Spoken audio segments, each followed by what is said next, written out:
not the hair haircut. That's like a little shag. I've never seen that before. Well, I mean, of course, it's the Rachel. Oh, is that your name? No, I don't. Your name. No, I'm Jack. No, it's Jack. Right, but I just mean like this is your but that's in your head. I'm not saying this is your head.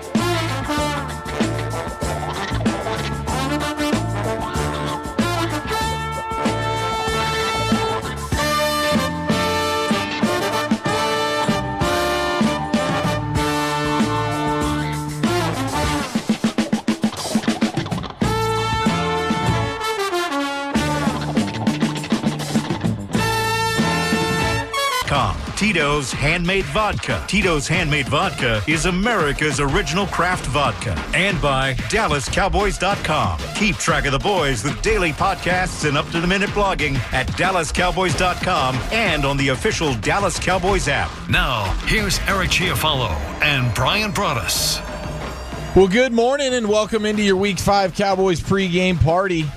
Cowboys taking on the Jets as Broaddus is trying to figure out his chair situation. You all good over there? I'm trying. Doing your best? Kind of like the Cowboys' offensive line right now. I'm trying. Just whatever it takes, man. This is going to be an interesting game. You got the winless Jets, and you've got the absolute mash unit that is the Dallas Cowboys, especially offensively, where we might be looking at Terrence Steele as the only familiar face along the offensive line.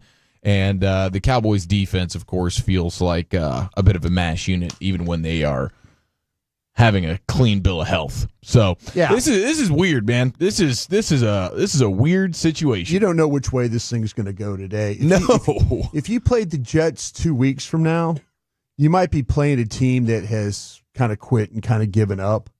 But there's still, they've got their coach coming out 2 weeks ago saying this isn't the same old Jets.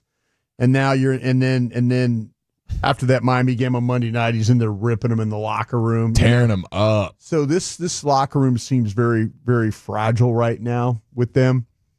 So here you are, having to go on the road and try and find a way against a team that has some desperation to it. And it is really kind of teetering on the edge of maybe giving up. You get into a month of a season and all of a sudden you lose this game, you're 0-5, and now you're really starting to question and the fingers start to be pointed, and then the coach is a first-year coach, and everything that he was trying to preach and talk about is in one ear, out the other. It just doesn't seem like it's going in the right direction. So, yeah, this is going to be a difficult one for the Cowboys, especially with all the injuries, too. And I think not having Turpin today is going to be huge. Huge. Yeah, no Turpin is a big-time bummer. You just saw George Pickens have one heck of a night, no question.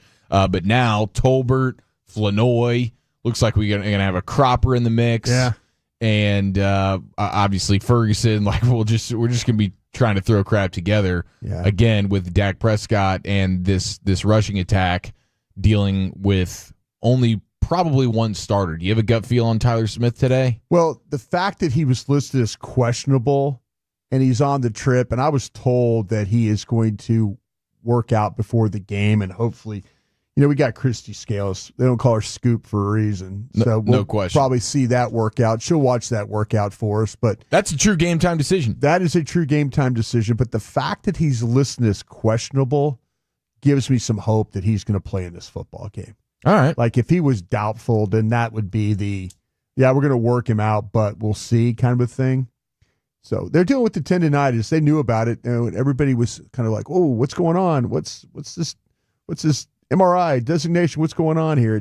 It's nothing new. I mean, they've known about this. It's just something now they're going to have to manage the rest of the year. But man, I mean, listen, we had Nick Harris on the other day from the Fort Worth Star Telegram. Nick's talking about, okay, they're going to move Bass over to left guard. They're going to put Adeniji at right guard.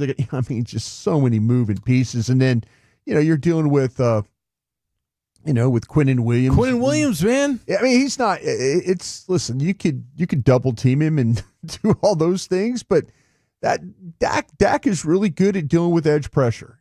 But the middle pressure, most quarterbacks get a little bit scared. I'm not saying scared in a little bit like, oh geez, pressure in the middle. That's eye level comes down. Yeah, much more difficult to deal with. And now and I mentioned the whole thing with Turpin. Listen, I sound like, I don't mean this to be 3 hours of doom and gloom pregame show. Yeah. But you look what last week, what the Cowboys were able to do at receiver and how every one of those guys that dressed stepped up and helped you. And I believe this with all my heart that with Pickens and Turpin together, you get one CeeDee Lamb. Just for the there you go. Just for the ability to play outside, to play inside, because Pickens doesn't have all the characteristics that CeeDee Lamb has. Right. But if you pair him with Turpin, now you got a guy that's kind of like the CeeDee Lamb player. You got some diversity there with the skill sets. Yeah, and Dak has been great. I mean, he's been phenomenal. And get this, Dak Prescott, player profile today. How about that? With the 3-time Hall of Famer, Chris Arnold walks in that locker room and says, I need to talk to you, Dak. And Dak says, yes, sir, anything you need. Anything you need, Chris. So we'll hear from Dak Prescott coming up here in about 15, 20 minutes. Of course, we go inside the star with our Cowboys insider, Bobby Belt, live from MetLife Stadium. And then we will go behind enemy lines, voice of the Jets and voice of a lot of things. Bob Wischusen. He called the Texas-Florida game yesterday. Yes, he did. ESPN. He's in Gainesville yesterday afternoon, hops on a bird, bang. He's at MetLife Stadium ready to call the Jets game. Brad Sham and Greg Olsen as well before we get the scoop from Christy Scales coming up here in a couple hours. So absolutely loaded as always, 877-881-1053. But Broaddus, I'm going to go ahead and call this one. I was going to ask you, what game is this one going to be? I mean, it has the potential to be a letdown game for sure. Yeah. But I'm going to go ahead and characterize this one as this is a culture game. It's a culture game. This is a character game. Oh, character game. Here's the deal. You're beaten up, you're battered, you're broken, and you have a lot of missing parts. You have a lot of missing parts. And we haven't even gotten to the defense where Malik Hooker's going to be out. Yeah. And not sure about Kenneth Murray either. Yeah.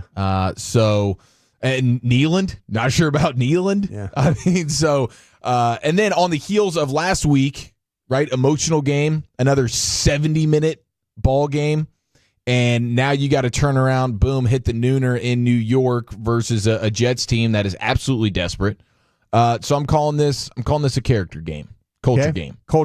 We'll see if Shotty and Dak can rally the troops and just find a way to win by one. Is this a see how good your culture is game? Is that what you're saying? You're just absolutely, or you're just calling it culture game. It's a culture game to see if these guys are built for all the adversity in the world. Mm-hmm.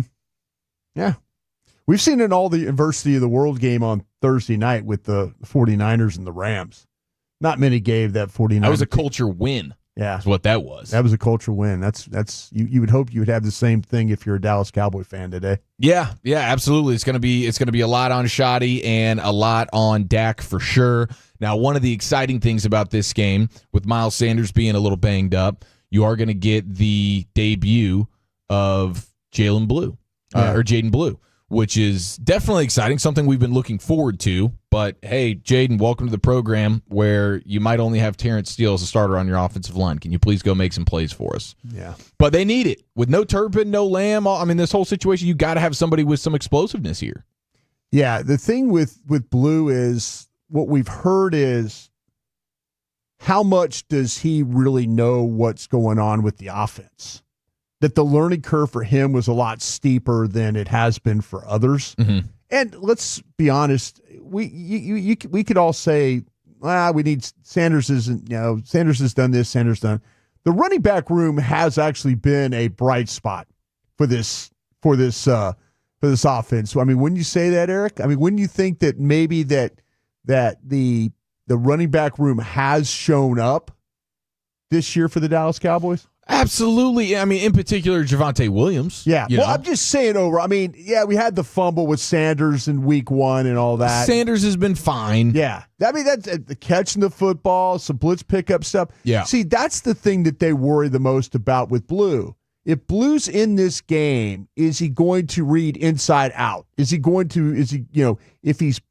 Dak all of a sudden, like pre-snap, the clock's winding down, they're down to the last 7 seconds on the play clock, and Dak moves him from the left side to the right side in a blitz pickup situation. Like Dak reads something, and all of a sudden he tells Blue to move over. And you got 7 seconds before the snap.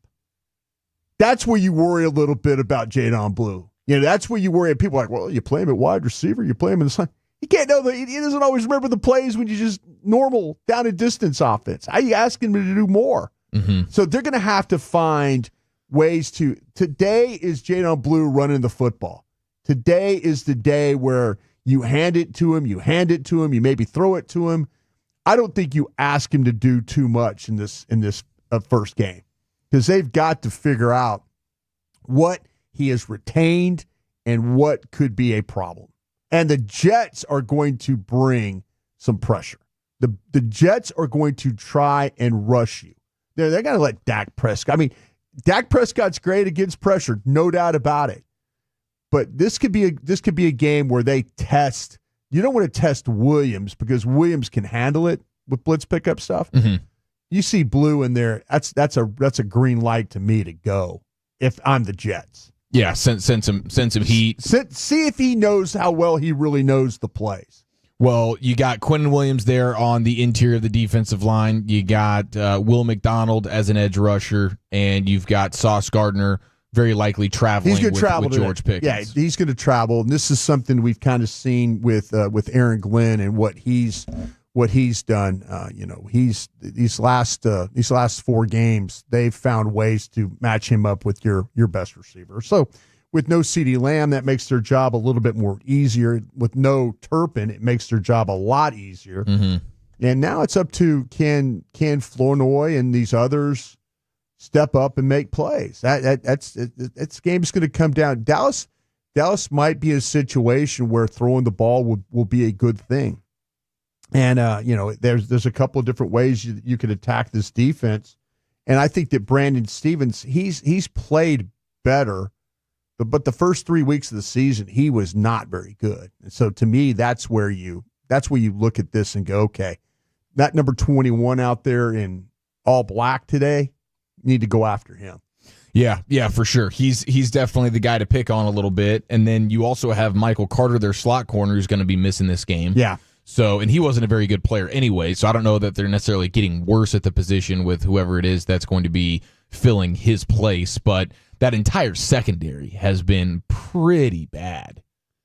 Yeah, it might be Wanye Other Thomas. than Sauce. Yeah, it might be Wanye. Sauce has had some moments. He's had some moments, for sure. He's not the sauce of the sauce. He's not as locked down as he was, it felt like, his rookie year. It's his rookie year. He's still a good player. He's going to be super competitive. Honestly, him and George together, I mean, they're both a little bit feisty.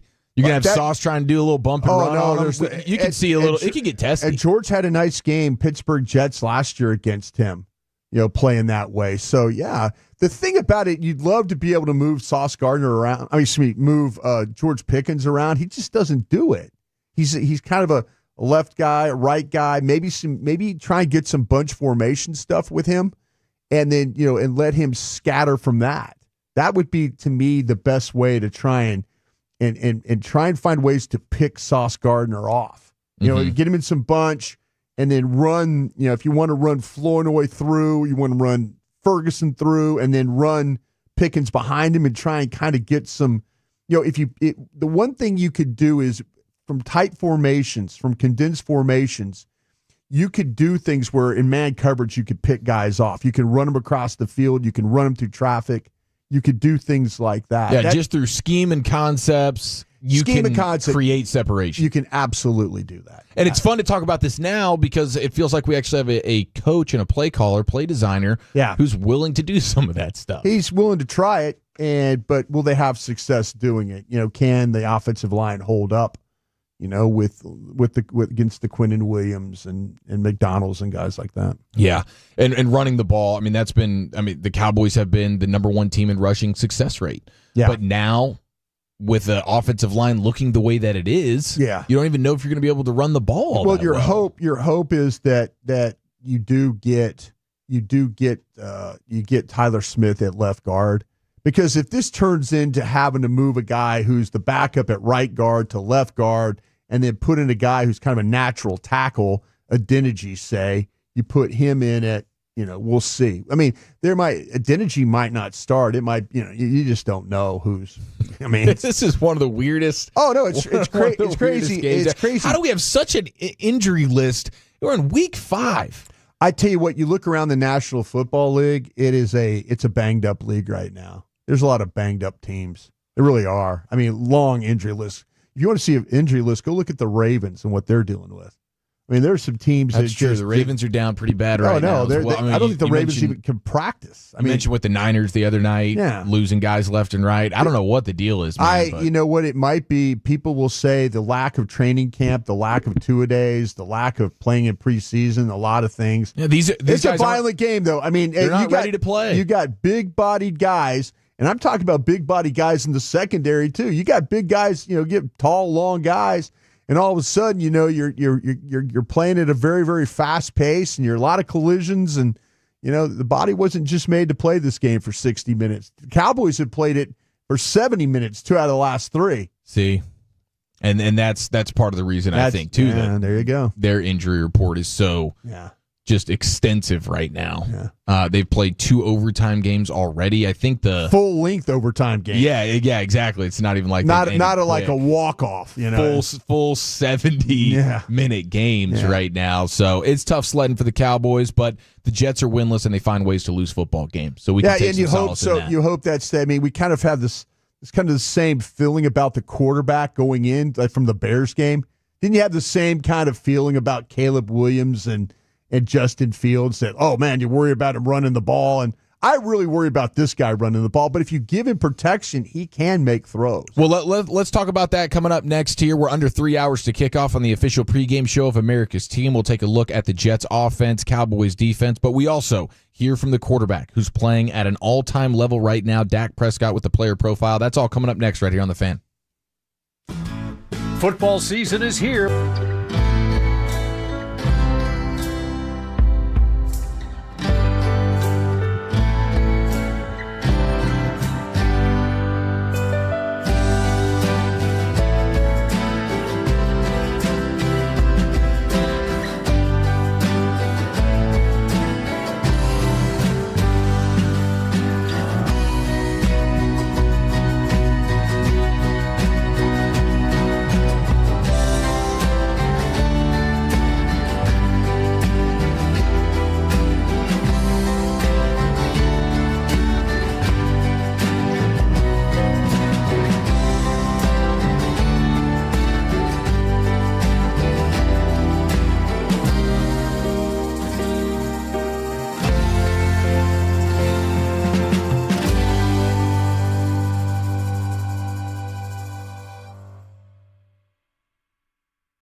or the community they build, Bell Nunley is behind every great company. Go to bellnunley.com to learn more. All right, we're under 2 hours and 40 minutes to kick off. Great to have you in the official pregame show of America's team, Week 5, Cowboys and Jets. We go inside the star with our Cowboys insider live from MetLife Stadium. Bobby Belt here in just a few minutes, but right now it's time for today's player profile. Here's the three-time Hall of Famer Chris Arnold standing by with your Dallas Cowboys quarterback, Dak Prescott. Dak Prescott, you got the Jets today, and everybody's been talking about how well you've been playing this year. Can you talk about your play and how you feel about it? Yeah, I mean, obviously been solid, good numbers, but I think it's just credit to shoddy play calling, and obviously having a coordinator that's been in the system for the last 3 years, understanding my strengths, understanding not only mine, the players around me. Helps when you add a guy like George Pickens to it, and the guys like Turp, Ferg getting open with a hell of a run game. So it's really not about me. I'm just a product of the team and the product of this offense firing on all cylinders right now. You mentioned GP, NFL young boy. That's what I call him. You like to call him itself. Did it kind of help a little bit with CD being out that you were able to do even more things with him and like count on him a little bit more? And the plays were impressive. Yeah, I mean, I don't want to say it helped. I don't think it necessarily mattered. There's just an opportunity that we're able to take advantage of. With CD being out, George having to obviously be the number one guy with something that he's been used to. And he stepped up, took on a lot more responsibility and plays, being moved around. And I think he just showed the world and everybody across the league what he's capable of doing. No surprise to me, and just the reps we've been getting, whether it was in training camp and days that, maybe CD wasn't there or wasn't active or rested. No surprise in what he showed up and did. Javonte, you mentioned the running game. Javonte, Sanders, they seem to be bringing just what you needed to keep things honest. Yeah, I mean, you gotta have a great run game or some kind of run game in this NFL if you want to be successful. That's what helps keep you balanced. That's what opens up all your passing. Play actions and run actions, and some of the passes down the field is when they have to load the box because they respect your run game. So definitely helps when you got a guy running like Tay is, Miles as well, and I'm honestly expecting some of these young guys to contribute as well. This afternoon, you got the Jets. You guys got the number one offense. Can you tell us what to expect out of them on their defense? Yeah, I mean, we just got to make sure that we stay focused, handle our business, play complementary, and stay balanced.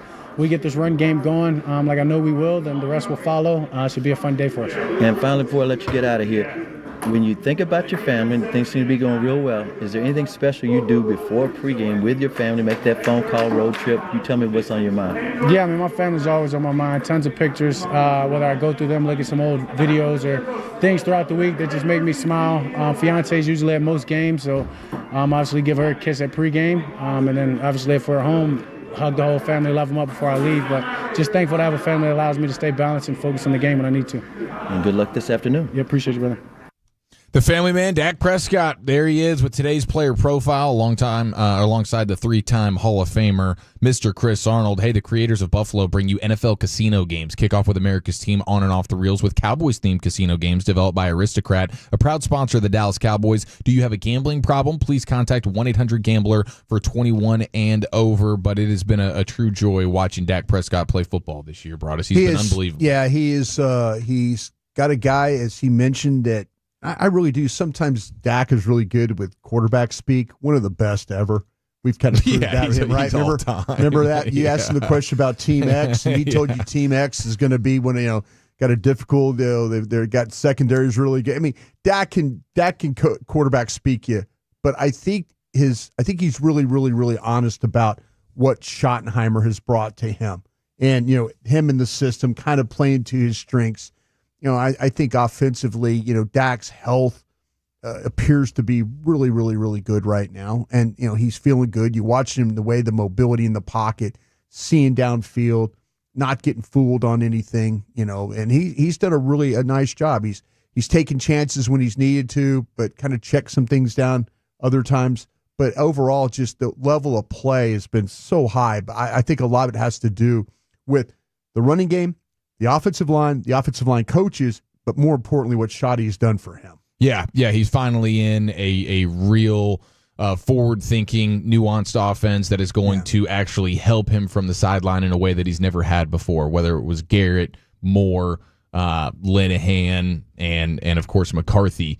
Schotty and this offensive coaching staff has really put a beautiful plan together. They're running play action at a big rate. They're doing the motion. They're doing the condensed formations, and we'll see if they can continue to run the ball today, especially if they're going to be without Tyler Smith. Yeah. We know that Tyler Guyton's going to be out. BB Booker already out, so it's a bit of a mash unit right now. But Dak under pressure has just been otherworldly. I mean, he's got the 5th most pressures among quarterbacks, but a 9% pressure to sack rate, which ranks 32 out of 36 quarterbacks. So he's getting pressured, but he's not being sacked, and he's not just dirting the ball, living to fight another day, throwing the ball away. Yeah. He's standing tall in the pocket, taking hits, and still making big plays down the field, throwing completions. That has been really the most impressive thing I think that he's done this year. His ability under pressure has just been outstanding. So hopefully he can keep that going. Love what he is doing right now. And let's go ahead and take a look at what the Jets have to offer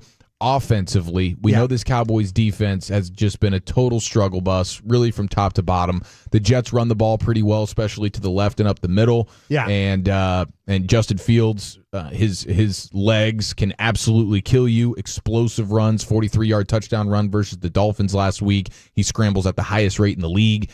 And they love throwing to Garrett Wilson, who's a beast, and they throw to those backs. Yeah, they do. And you mentioned that. I think that you talked about Fields, right around 15% scramble rate on his dropbacks. So that's the highest in the league, as you mentioned. You talked about Wilson.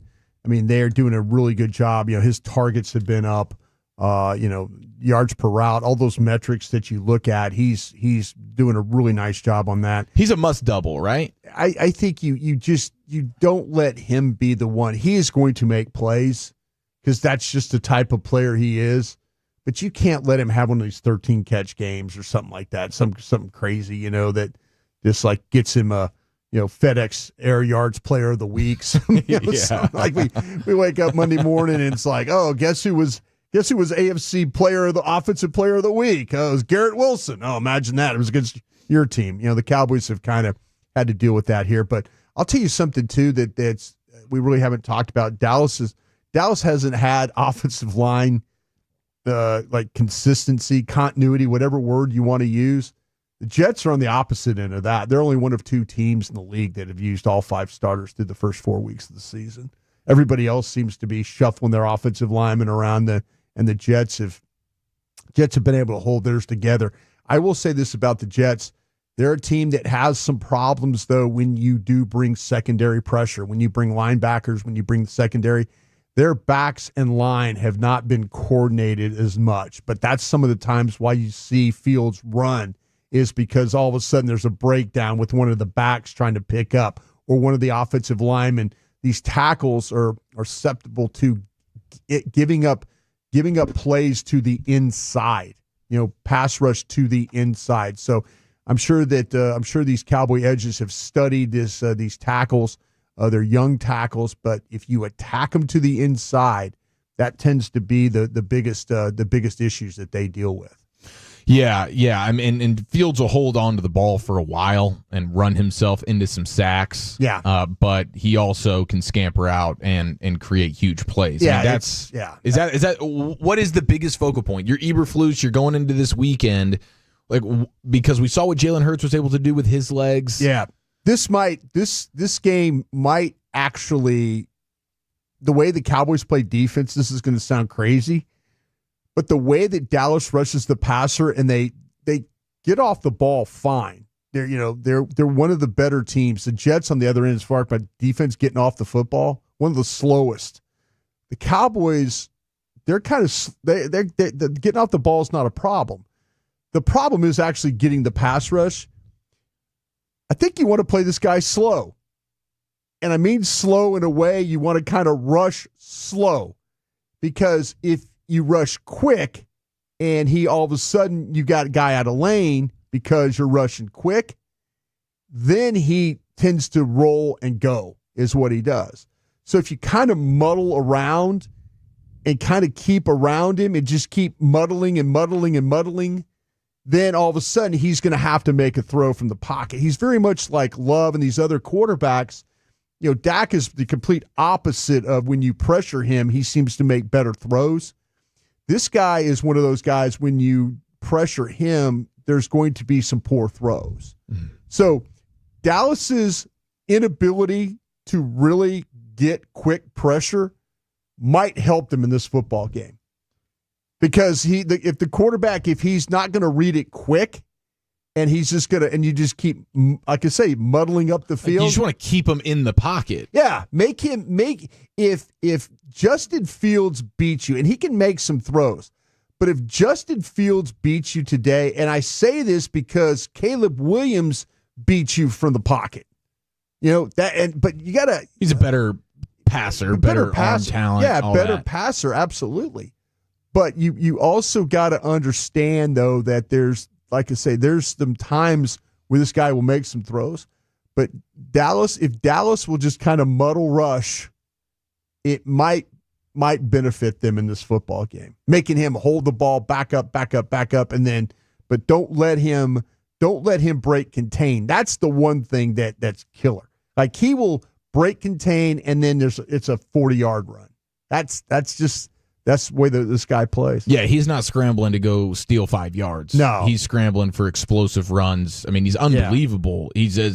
He's about as good as it gets as a running quarterback. Yeah. Oh, no, and he's a physical. He's big. We remember his first couple of years there with the Bears. Remember every game the Bears were kind of in? Yes. It's because, like, Fields was running them to victory. He has no problem just turning himself into a running back and just put his body on the line. Not at all. He knows that's his superpower. That's his superpower. Yep. Okay, so it's funny to look at their receptions and stuff, though, because it's Garrett Wilson by a mile. Like, he's looking for Garrett Wilson. We'll see what happens to Mason Taylor here, too, by the way. Mason Taylor started at the rookie tight end. Yeah, that's the one I worry about a little bit today. And he's coming in banged up. I think he's questionable. I guess he will probably play. Yeah. But he's a guy they're trying to get more involved for sure. But it seems like, man, I'm looking for Garrett Wilson, and if he's not there, I'm just checking it down to a running back in the flats, and that running back is always Breece Hall, and that's another thing that is giving Cowboys defense fits. Yeah, the Dallas and the Chargers have missed more tackles.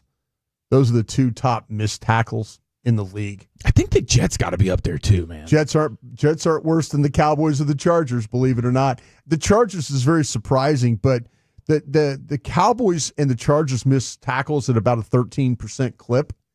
League average is right below that, though. So Dallas and the Chargers are the two top teams. I mean, Dallas has had their 13 different players that have missed multiple tackles. That's insane. It is. And all of a sudden, you're throwing the ball to Breece Hall in the flat. I mean, and the Jets haven't run a screen to a back that's been completed yet. They're going to try today, because if you don't play in the flat, you play the zone coverage, and you don't have flat responsibilities or get somebody to react quick enough. It seems like to me every time the ball's gone to the flat, it's been an 8 to 10 yard gain.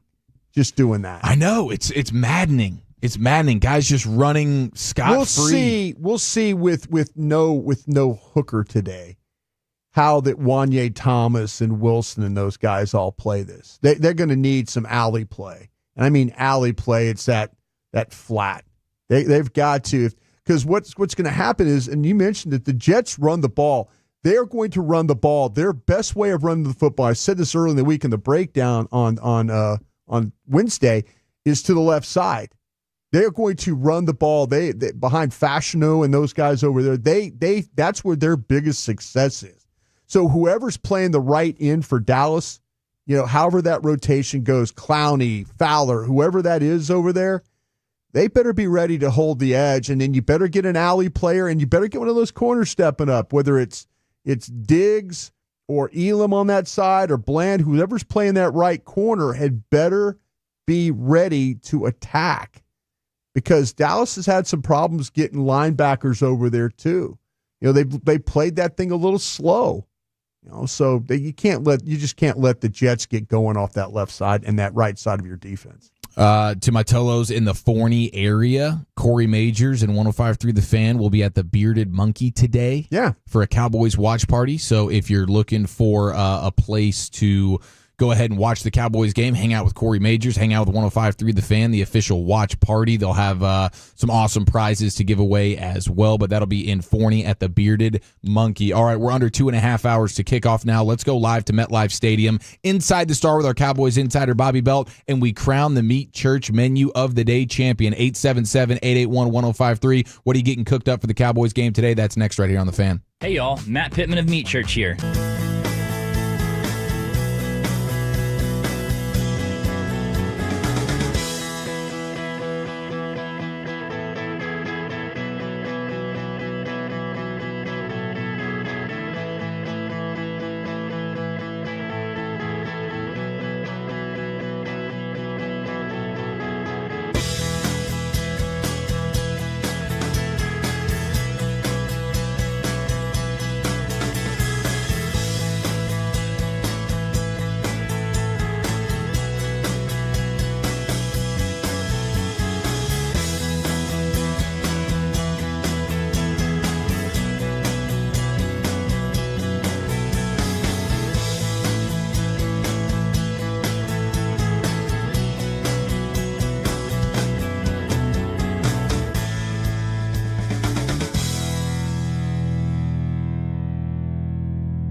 America, the official bank of the Dallas Cowboys. Copyright 2025 Bank of America Corporation.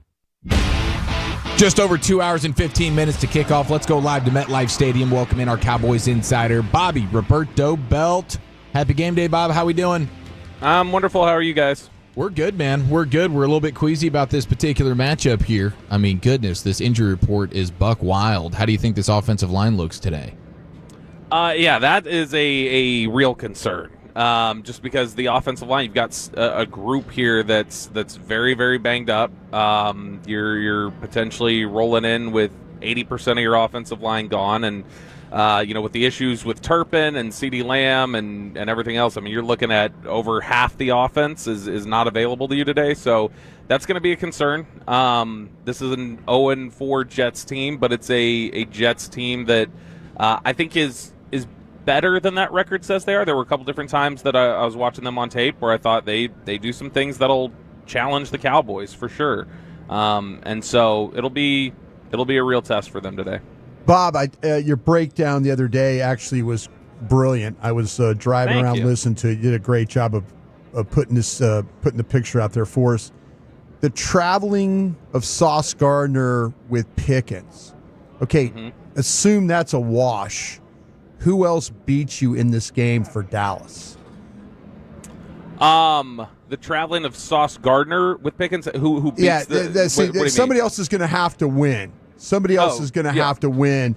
Give me who you think is going to have to win in this on this offense. I mean, for me, I need them to target Brandon Stevens pretty heavily. Yeah, I agree with you on that. That's the susceptible guy for the Jets in the secondary. So, however you get that matchup, great. If Schotty can do some things, I know they've got the traveling and different things like that. If you can try to get creative and create matchups the best you can, that would be obviously ideal. But this is going to be a big day, I think, for, obviously with George Pickens likely being, facing off against Sauce Gardner, who has not had a great year so far to this point. You're going to need Tolbert. You're going to need Javonte Williams to be big for you today. You're going to need Jake Ferguson to contribute. So, I mean, look, I think that right now Dak is playing at such a high level and is just seeing the game so quickly and processing things so quickly that it's not the normal concern level I might feel heading into a game like this. I'm definitely concerned with all the injuries, but it's not the same level because it feels like he is playing at a level right now that will kind of neutralize some of that, just like he did against Green Bay, where Micah Parsons was getting through the line of scrimmage and would have sacked you 10 times if you weren't quick enough. But I mean, Dak was playing that game pretty perfectly, and so. If you get that version of Dak Prescott out here again today, I think he's going to make sure that he finds guys to win their matchups. And if he's playing that precise, then you don't need a whole lot of margins. You don't need a whole lot of space to be able to win this game. Cowboys insider Bobby Belt with us here on the Fan. So I'm asking you and Broaddus this. I mean, are we playing scared with Pickens and Sauce here, or are we gonna try to attack that a little bit? I mean, look, to me, there are clear vulnerabilities in the Jets secondary that I don't think you have to just say, be macho about it and go, let me attack Sauce Gardner. Yeah. But I think you'll find enough instances of vulnerability that you don't have to do that. But, yeah, if for some reason the guys are playing well and you've got George Pickens lined up, man-to-man against Sauce Gardner, which this is a Jets defense that plays more man-to-man than your average NFL team, then I wouldn't be scared away from taking a shot to Pickens just because Sauce is there. Because like I said, Sauce he's been fine. In fact, I think he's been good, but he has not been the same sort of all-pro lockdown. My gosh, it's Darrelle Revis, Nnamdi Asomugha, Deion Sanders over there. It hasn't been that kind of performance from Sauce Gardner this year. So I don't think they'll be scared to throw it to George Pickens today. I just think they're going to find a lot of vulnerability elsewhere. Bobby, are you worried about this? Are you worried about Fields? I'm going to give you a choice. Fields running or flat pass by the Jets? Fields running is a bigger concern for me. And they've done a decent job against the run this year, the Cowboys have, but I mean, mobile quarterbacks, especially guys not even design stuff, instances of plays being extended, mobile quarterbacks have given them hell for a couple of years now. And I mean, we saw it week one with Jalen Hurts where just the longer he had back there, when he decided he was going to run, he was able to gash him a little bit. So I think Fields and what he can do with his legs are such a concern for me in this one. And the way the Jets can run the ball in general is a concern for me in this one, that I would rather deal with the flat passes and say, all right, if you can take Justin Fields out of the game, then I'd rather deal with the flat passes all day long. All right, so what's the expectation for Jaden Blue today, Bob? I mean, look, there's going to be, I would assume, some level of opportunity because you're talking about in that lengthy injury report, you've also got a guy like Miles Sanders. I would have personally, and I get why they haven't, I would have personally made him active last week just because I felt like, all right, when CD's down, give me somebody who's a little bit more dynamic of a weapon. So the fact that you've got, CeeDee Lamb on the shelf, Miles Sanders, Kevontae Turpin, I think he's got to be involved in the offense to some extent. So I would think that there's going to be opportunity out there for him today.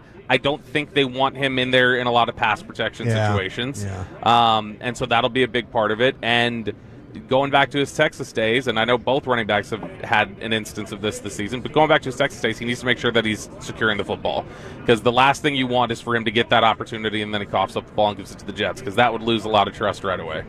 Bobby, what do we not know about that situation with Blue?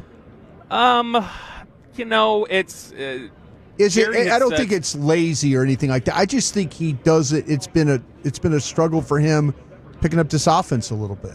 Yeah, I think guys, look, you see this usually 1-2 guys every draft class around the league. There's just some guys that the adjustment to becoming a pro is a little bit, sharper learning curve. And I think for Jaden Blue, that's some of probably what he's run into. Like, there's no doubt about it. When you talk about the speed and some of the things that he's able to do, he's a dynamic threat. The issue here is just you've got a guy who is still learning, like you said, aspects of the offense. I think he's still learning, as Schottenheimer's talked about, practicing the right way. And being consistent, and something that Schottenheimer's praised him for in recent weeks and said that he's done a better job of. So I just think, getting into that and getting into the routine of being a professional football player it takes guys some time. And usually there's some who are lagging a little bit behind, and I think that's just been the case with Jaden Blue. Bobby Belt, Cowboys Insider, with us here on The Fan. Are you more confident in stopping the Jets' rushing attack today or being able to run the football today with the makeshift offensive line? That's tough. Look, I mean, they've had 2 guys out previously and been able to run the ball pretty effectively. But obviously, if you are taking out Tyler Smith, if you're taking out Tyler Guyton, those are going to be even more difficult. But I really do like the way the Jets run the ball, and some of the stuff that I saw. And Breece Hall is, to me, a really good football player.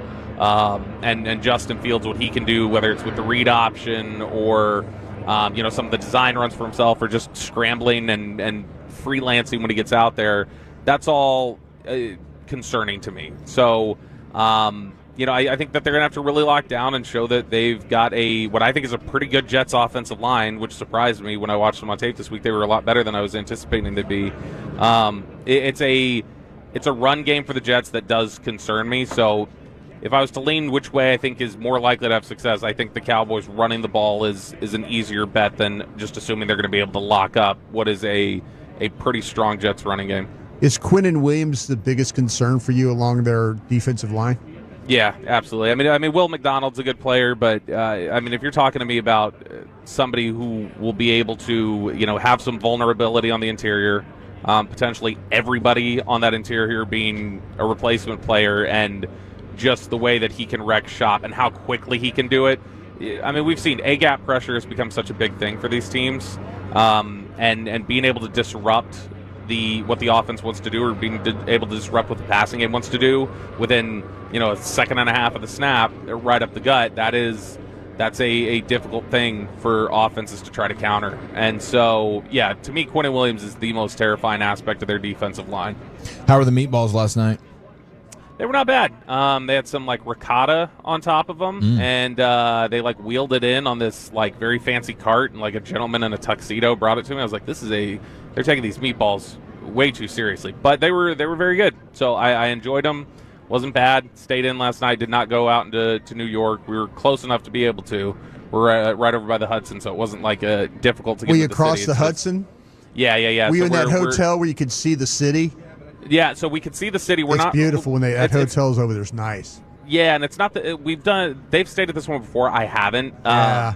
The one that I stayed at before in the Hudson was literally on the Hudson. Like, it was literally on the water. This one's a little bit off of that path. But, no, it's a great spot. And, yeah, you get a good view of New York City. But I checked into the room, and then I was inside until it was time to get on the buses and head over here. All right, let's crown the Meat Church Menu of the Day champion. We have our guy Bill in Little Elm. Smoked chicken and sausage gumbo, potato salad, smoked boudin. Ooh. Smoked brisket, mac and cheese. Jeez, and, of course, some Miller Lite. Bill's on fire right now. Yeah, Bill's on fire, I would say. Okay, and then, of course, we have the heavyweight champion, Robert in Carrollton. Yep. He's going with the smoked honey buffalo chicken legs using Honey Hog from Meat Church with the supreme buffalo sauce that will knock you on the ground like a hillbilly shot out of moonshine.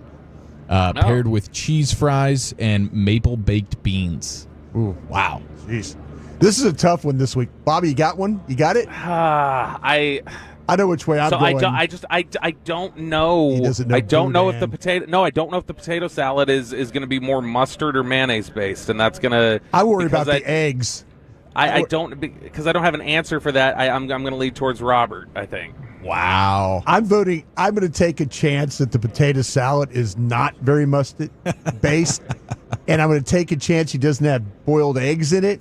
And I'm voting for the I'm voting for the Cajun flavor today. Okay, it's you, Eric. What do you got? Yeah, you're the guy. I think the smoked brisket mac and cheese puts Bill over the top. I'm sorry, Robert. You're an absolute champion. We know that, but today we crowned Bill. Bob, thanks for the time, brother. I love you all.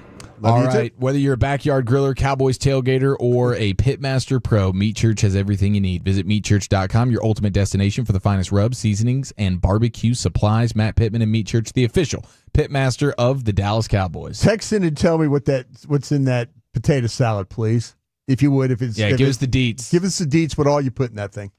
All right, here we go. Just over 2 hours to kickoff now. How about that? A Week 5 nooner with the Cowboys and the Jets. We go back-to-back Bobs. Bob Wischusen, voice of the Jets behind enemy lines, plus the Bryan Broaddus Zebra Report, all coming up next right here on The Fan. Bell Nunley has been...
Show, brought to you by Bell Nunnally, behind every great company. Jack Link's Beef Jerky, feed your wild side.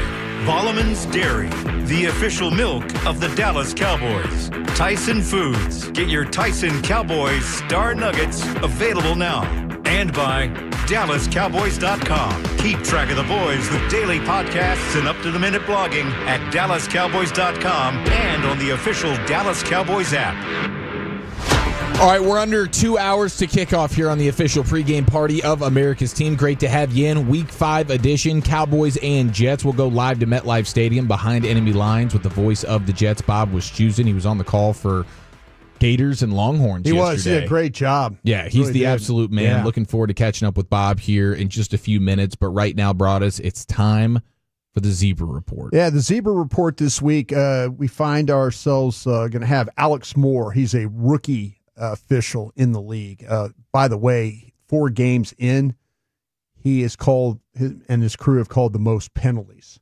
And we've had some officials that have already officiated 5 games that are behind him right now. So we've had a couple. Golly. So get ready for this one today with Alex Moore. But he's pretty balanced with home and away. Last week with Ron Tolbert, remember we had more of a skew against the home team. Well, Alex Moore is a little bit more balanced. Through 4 games, though, his number 1 penalty has been, and the crew's penalty, has been offensive holding. That's something that you have to be very aware about. You know, we're starting to hear reports about, you know, with the offensive line, we've kind of talked about it with the Cowboys, maybe some guys playing out of place, stuff like that. You know, you worry about a crew that does call a lot of offensive holding penalties when you have a lot of backup players in there playing. So we'll see. I'm going to get into Tyler Smith here when we get done with this, by the way. I want to talk about what I got a little bit of an update there for you. Beautiful. So then you got the false starts. That's kind of a pre-snap stuff that teams deal with. Delay of game. Here you go. You're on the road. The one thing that you have to know here is Dak Prescott has played in the stadium a bunch, so he knows where all the clocks are. You know, now it's going to be a matter of getting plays in, make sure that Dak can make the checks, everything he needs to do. But this officiating crew has called 5 delay of game penalties through 4 games already. So a little bit of clock watching going on there. Defensive offsides, that's a lot of it, some of alignment things that you have to be aware of where you're on the field. Unnecessary roughness 4 times this crew is called, so they don't allow very much some chippy play there. Got to be careful of that. I'm watching George Pickens and Sauce Gardner for that one. Yeah, that could get testy. That could get very testy. Defensive holding is their next one, and then defensive pass interference, and then illegal contact and illegal use of the hands. So kind of all those defensive penalties are all right there together. So we'll see what Alex Moore and his crew have in store for us today. I wasn't too pleased. I know going into the game last week, I was just not a fan of Ron Tolbert. And I had a feeling that's the way the game was going to go by the way they call. But this thing feels like it could go a similar direction. If this guy's leading the league in penalties. Rookie official, not maybe his crew's not, but he's as a lead official. But like I said, he's officiated 4 games. The yardage has been 128, last 4, 128, 140, 147, and 137. So that's the penalty yards. So and the Jets are about as undisciplined a team as it gets. Yeah. And that's part of the reason why I would be trying to take at least a few shots down the field to Pickens to see if you can draw one of those DPIs, which he's a professional at. He is a professional at drawing those. And the crew, and we've seen that. We've seen some defensive pass interference calls by this guy, and we've seen defensive holding as another one too. That's kind of off the line, those things you get the automatic first down with the 5-yard penalties and stuff. But I am a little bit concerned about the offensive holdings. And then I was told, if I could, I'll fill it in right now. I thought maybe we didn't have much time on this, but right now Tyler Smith is going to work out with the warm up with the team. If he feels good enough, he's going to start. If he doesn't, then he's going to be your backup. So that's kind of where we're at right now. He's going to warm up. All right. He's going to warm up, and depending on how he feels will be whether he starts or not. If not, he will be dressed as a backup. Okay, so he's going to be active either way. I mean, I guess because you're so depleted now. It's like you got to have some bodies. Right. and he doesn't have like some serious sort of injury. He's just got the pain tolerance factor of the knee tendonitis, which goes back to training camp when he walked off the fields in Oxnard, and we were all wondering what was going on, and that was kind of the start of it, at least from our perspective. Right. So he will be active. I guess that is a good thing, but still up in the air whether or not he's actually going to be starting. Yes, that's the question. Okay, yeah, and then so what do you think? They end up, if Tyler Smith doesn't start, they put TJ Bass, who's been filling in on the right side for Booker, over to the left, and then Adeniji, who's a left side player, even though he's really a tackle, put him at left guard and just see how it goes. Well, Friday, right side player. Right side player. Yeah, we had Nick Harris on, and Nick is generally pretty wired to what the Cowboys are going to do that way. And so he felt like that it was going to be Bass. They felt like, he said that the organization feels like that Bass is even a better left side player than he is a right side player. I was impressed with Bass last week. I was absolutely too. So now if it's Adeniji and playing next to Steele, here you go. Dallas runs the ball, had been running the ball well off the right side. Bass and Steele had worked well together. Now you have another, here's Steele having to work with another offensive lineman, a guy that, he gets work during the week. But, man, that's kind of where we're at right now. This is a little bit of a mess. And then, with Nate Thomas starting at the left tackle spot. All right, let's go live to MetLife Stadium to go behind enemy lines with Bob Wischusen. Twin receivers to either side, and now the two tight ends, Ruckert and Taylor, both move in as H-backs. Play clock at 7. Fields in the shotgun, back to throw. Looks over the middle, well protected. Fires one deep right side for Garrett Wilson. He's got it inside the right pylon. That's a Jet touchdown. A dime dropped right down the chimney by Justin Fields to Garrett Wilson, and the Jets have the lead. I mean, wow. You talked about it, a dime throw. We got two deep crosses going across the field, two receivers. Garrett Wilson beats his defender, D. Slay, with speed. Remember, folks, he's 34 years old, and that was a drop right in the bucket by Justin Fields. If anybody had any issues with his accuracy early on, he's looked spectacular for the Jets to start off this season. Behind enemy lines with one of the best in the business, the voice of the Jets, Bob Wischusen, with us here on The Fan. Bob, happy game day, brother. How you doing? That seems like a long time ago. Too long ago. Was that opening day? Jeez. Yeah, it was. Yeah. Yeah. Oh boy. It was a fireworks show week 1, man. Maybe we get another one of those today. You never know. The Jets could use that because they've obviously one of the only 3 teams in the NFL that haven't gotten a win yet. So they are sorely in need of ending up on the plus side of the scoreboard. Well, how the heck are you doing, man? Going from Gainesville, calling Longhorns Gators, now you're back at MetLife Stadium, dude. You are an absolute animal. I'm bright-eyed and bushy-tailed. I feel like $100. So, sign me up. Well, Bob, you said that about, and I always subscribe to like the desperate team theory, and this is why I think the Jets have got a really good opportunity to beat the Cowboys today. I think that they just do not want to go down 0-5, but just being around the team, where do you think they are right now kind of emotionally here? I think they understand that if they correct the correctable, they got a win or two. Just hold on to the football. Right. I mean, for starters, right, they're -7 in the turnover ratio, which puts them in the bottom 5 of the league. But it's even worse than that.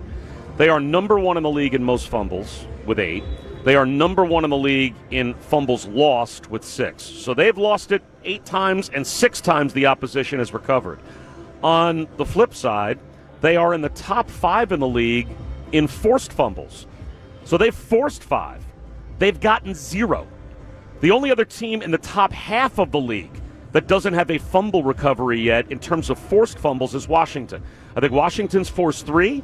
They've recovered none. The Jets have forced 5. They've recovered none. Everybody else that's forced anywhere from 3 or more fumbles has recovered at least 1, if not most of them. So the ball has been on the ground 13 times this year, and 11 of the 13 times the team the Jets are playing have recovered. Now, you just, like if water finds its level, and they just get 50% of those fumble recoveries back, they probably are 2-2. Because if you went back through their games, some of the seminal moments in each game where things have turned have been where they've knocked the ball out and haven't gotten it, or they have fumbled and they've coughed it up and give it to the other team. So that, I think that's what they're looking at. Like if everything else played out the exact same way, their run game, their pass game, their defense of the run, all of that, if they can just hold on to the football or go get it when they're good enough to knock it out, then they'll start winning some games. Wow, are you starting to sense frustrations beginning to boil over a little bit? I mean, that's tough. I mean, they're 0-4. Like, who wouldn't be frustrated, right? Like, you are now at the point where if you don't win a game or two, then you're kind of back in that same position they've always been in, or too often have been in, where it's Halloween and the fans and the media are talking about the draft. And that, like, they're tired of that. And I get it. And there's a lot of really good players on this team that are tired of that as well. So, losing certainly breeds frustration. They need to feel good about themselves and get a win in the very near future, probably today. Yeah, Bob, speaking of the draft, did a nice job with these two young offensive tackles, though. Yeah, at least with Justin Fields at quarterback, what I think has been encouraging, he missed one game, missed the Tampa game because of a concussion, but their offenses look very solid in the other two games that they've been competitive in. The Bills game, that game got away from them quickly and they throw that one out. But opening day against the Steelers and then even last week toe-to-toe with the Dolphins. In both of those games, you can see how they have insulated him. They have drafted offensive linemen. They drafted Joe Tippmann a couple of years ago at center. So they've got, kind of the center and the two tackles, the real like the anchors of your offensive line are all either in their first, second, or third year. So they've got guys that I think they believe will be bookends that'll be here for a long, long time. They also have good running backs. Without Braylon Allen now, that hurts. But you still have Breece Hall. You still have Isaiah Davis. They drafted Mason Taylor at tight end. So they've gotten a lot of pieces to try and make it, at least for Justin Fields. Justin, it's not all about you. Right, like you're not now the top 5 pick in the draft that's going to go to Chicago, and we're not good, and you're the savior, and you have to go out there and be, the guy that carries everything. Because that seems to be, and the Jets have certainly been guilty of this with several quarterbacks, too often what they put in the NFL on quarterbacks, right? Like you draft a guy in the top 5, and that guy's supposed to come in off of maybe 15 or 20 college starts and save an NFL franchise. And at least with Justin Fields, I think they have insulated him a bit to not make it all about him. Voice of the Jets, Bob Wischusen with us here on The Fan. I would imagine Justin Fields is liking his opportunity versus this Cowboys defense, though, huh? Yeah, I think... yes, like obviously every team has their weaknesses, and the Jets this year, when Justin Fields has been at his best, have kind of put a lot of defenses in conflict because they basically run the triple option, right? Like he can pull it, he can and run it himself, he can give it, or he can throw it, and you'll see a lot of that college DNA in what they do. They've put up some pretty steady offensive numbers when he's been in there in 2 out of the 3 games that he's played. But, the turnovers have hurt them. And you're going to make any defense look good if you cough the ball up. And they have to hold on to the ball. Bob, when you look at Sauce Gardner, and I think that's the matchup that all the Cowboy fans are looking at right now because of no Lamb, no Turpin, and now it's George Pickens. Yep.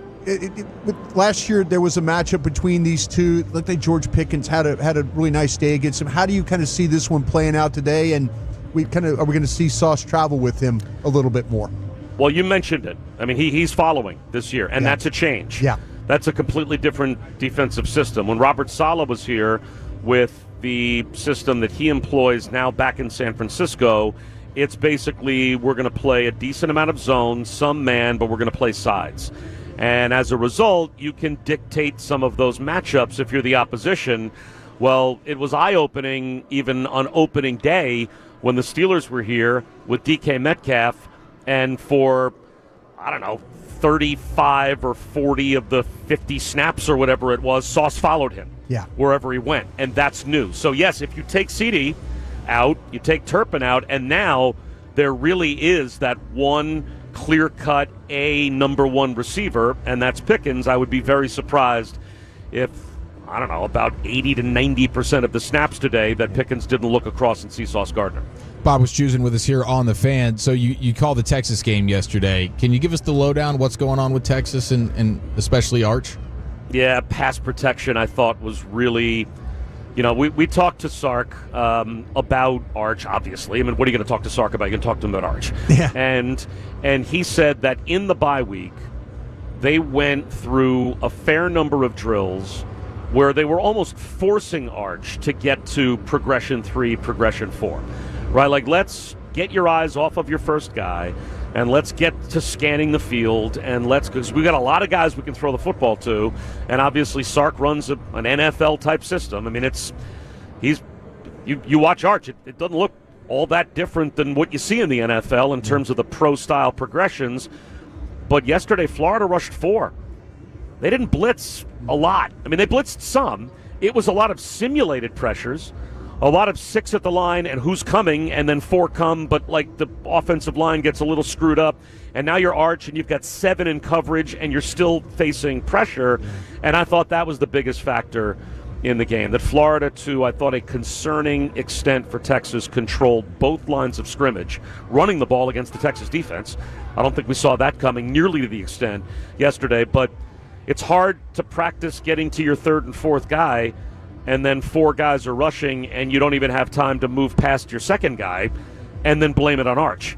So if you go back and look, he was under duress a lot. And when he had a clean pocket and a chance to go through his progressions, I thought he made some really good throws. Still turned it over a couple times, can't have that. But I thought the combination of maybe his inconsistency and also the pass rush was huge yesterday for Florida. Well, Bob, you're the man. We appreciate the time, bro. It's always a treat getting to catch up with you. Enjoy the game today, and hopefully, the season gets turned around for you. Just maybe not today, Bob. Well, from your lips to God's ears. There he goes, voice of the Jets. Bob Wischusen with us here on The Fan. Hey, Forney, I'm looking at you right now because Corey Majors and 105.3 The Fan are going to be at the Bearded Monkey today for the official watch party. Cowboys and Jets, noon to 3. So come watch the game. You could win some sweet prizes as well.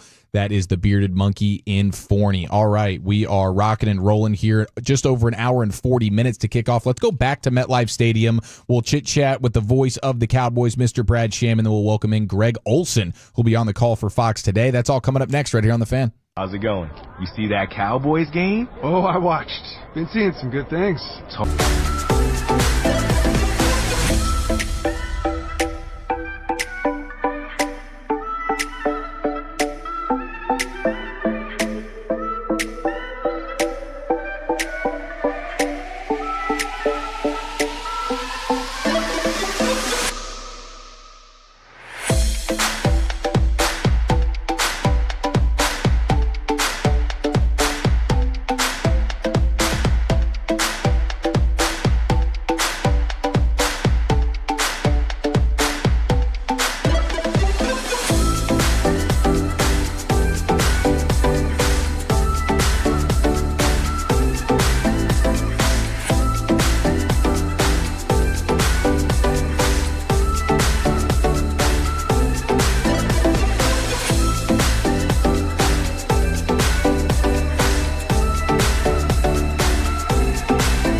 The official pregame show of America's Team brought to you by Reliant. Reliant is proud to power the home of the Dallas Cowboys and the homes of Cowboys fans across Texas. Reliant, the official energy provider of the Dallas Cowboys. Broaddus just got word that Tyler Smith working out before the game, but it looks like probably not going to make that start. Yeah. But he will be active for the game. It'll be Adeniji taking his place on the left side. Nate Thomas, Hakeem Adeniji, Brock Hoffman, and it'll be TJ Bass, and then, of course, Terrence Steele as your starters. Yeah, so, 4 of the 5 is this is tough, man, but you got one of the best quarterbacks playing right now in the league, and he's navigated these things before, and hopefully he will find a way to get it done again today. Speaking of best in the league, let's welcome in the voice of the Cowboys, Brad Sham, live from MetLife Stadium. Brad, how we doing, baby? Good. How are you, Eric? Hey, I'm doing well. I'm a little bit queasy about this injury report. I mean, man, have you seen an injury report like this? Week 5, Brad. Yeah, I mean, there are teams who are, the 49ers had one just like it and won the game against the Rams in L.A., so it can be done. I think this about the offensive line. I right now think Nate Thomas is better than Guyton right now. I don't know what the long-range prospects are, but I'm not worried about that. And I think Bass and Hoffman, we know who they are, and Bass had a really good game last week. I have no idea what Adeniji is going to do at left guard. We'll see. It's hard to help a guard, and they've got Quinnen Williams standing in the middle of their line. And they're thin on Tyler Smith. I don't believe Tyler Smith was ever going to play today, but I'm glad that he was able to get out there and do something and at least give him something to think about.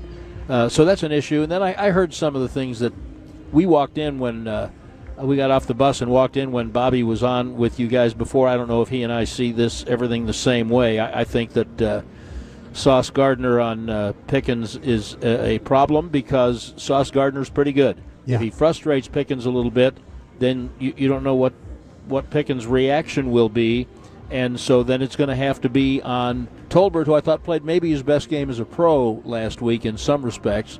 But it's going to be on Tolbert and Flanoy and maybe Cropper and Brooks to pick up some of that slack. And then, look, I don't know how they're going to defend Justin Fields running the ball. I just don't. He's better than Hurts running the ball. Yeah. And so they'll just have to rely, I guess, on their all-league corners to oh, wait, never mind. Yeah.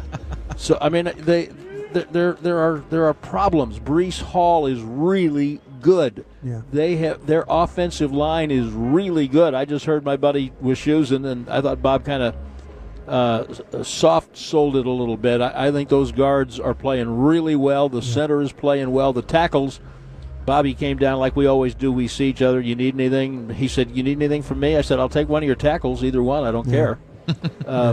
So I think this game's a problem for the Cowboys today. Yeah, I think so too, Brad. And the thing, you mentioned, but I'm going to say this with Fields, maybe Dallas, I talked to Eric about this, I'll get your opinion. Maybe Dallas's inability to really rush the passer might be an advantage today.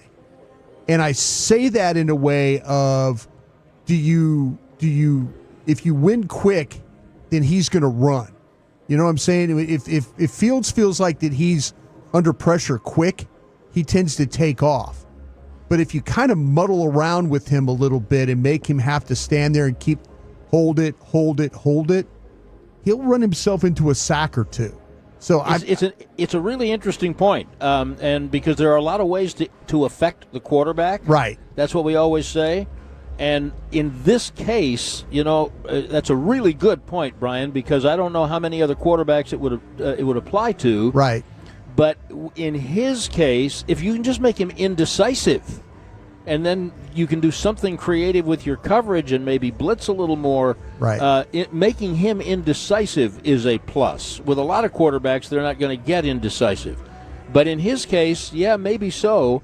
And so that's a really good point. It'll be interesting to see how that unfolds. Yeah, the thing I was worried about Caleb Williams running the ball, but you made him too comfortable. He didn't have to run the ball.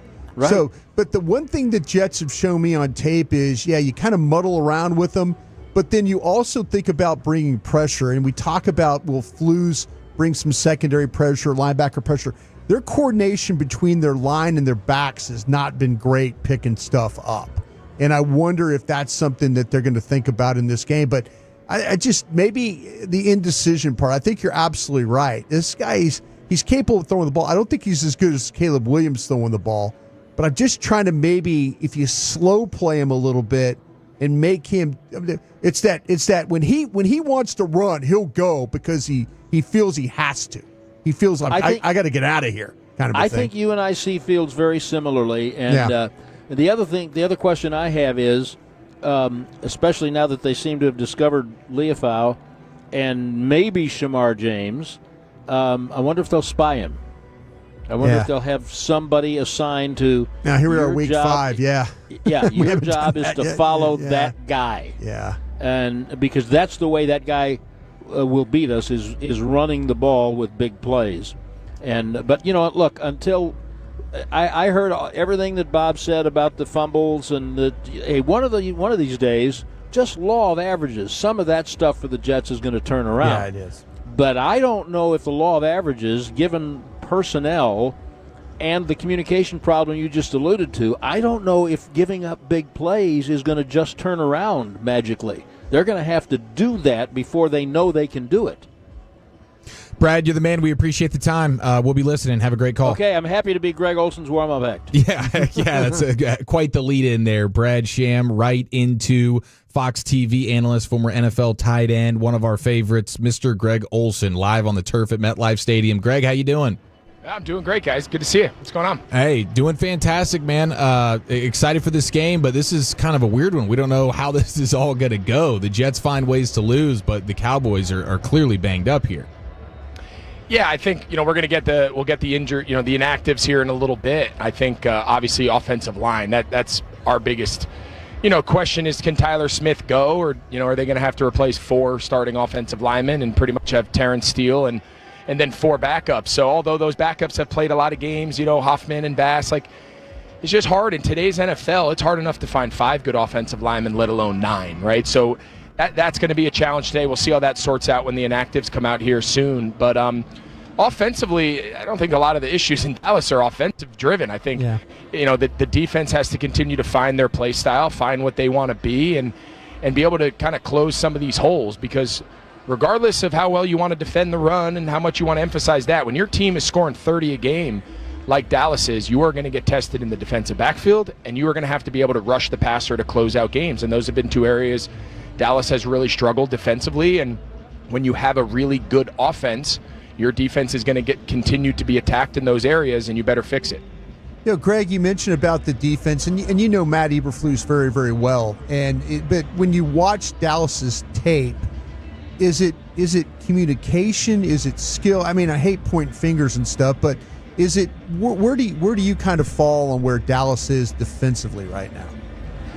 Well, I think anytime you're struggling on one side of the ball over the other, I think it's never a simple fix, right? It's never, hey, we have to run different coverages or we need to run different fronts. It's usually a little bit more complicated than that. So I think first and foremost, it's their 3rd new defense, in the last 3 years, right? They transitioned from DQ, then they transitioned from him to Zimmer, and now to Matt Eberflus. And I think regardless of how much continuity you want to keep, it's still a different person calling the plays. They have different tendencies. They have different stories. They have, different past experiences that shape the way they call and set the fronts and call and set the coverages. I think the defensive backs being a little banged up, from a personnel standpoint, I think defensive backs being banged up. I still don't think Diggs is completely back to his former self prior to the injuries. I still think working him back. And then obviously Bland had the setback with the foot. He missed the game, and, now getting him back in the lineup help. So I think, like usual, there's personnel issues. I think sometimes just the transition to a new defensive coordinator and a new play style.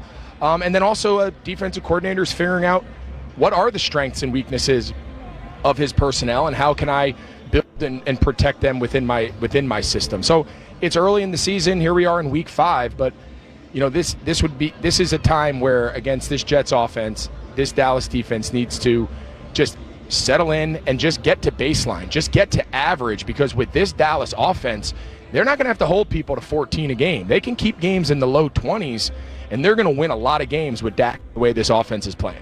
Greg Olsen with us here on The Fan. Yeah, as you study this Cowboys offense, how impressed, like what stands out to you about especially the way the Clayton Adams rushing attack has looked?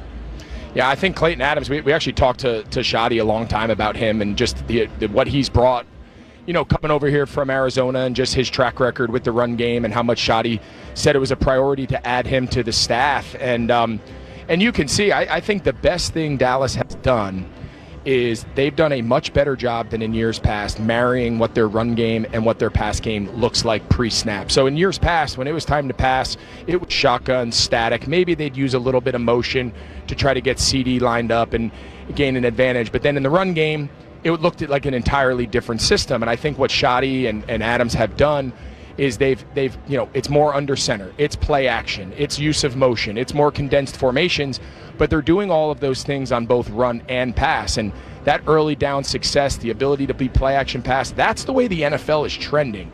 The days of playing shotgun spread offense, there's only a handful of guys in the league that are going to do that consistently, and you better be very talented around you. So I really like the change and kind of the new direction that Shotty has brought this offense. Obviously, Dak's playing as well, if not better than any quarterback in the league, and I think the way they've built the system so far this year fits Dak really well.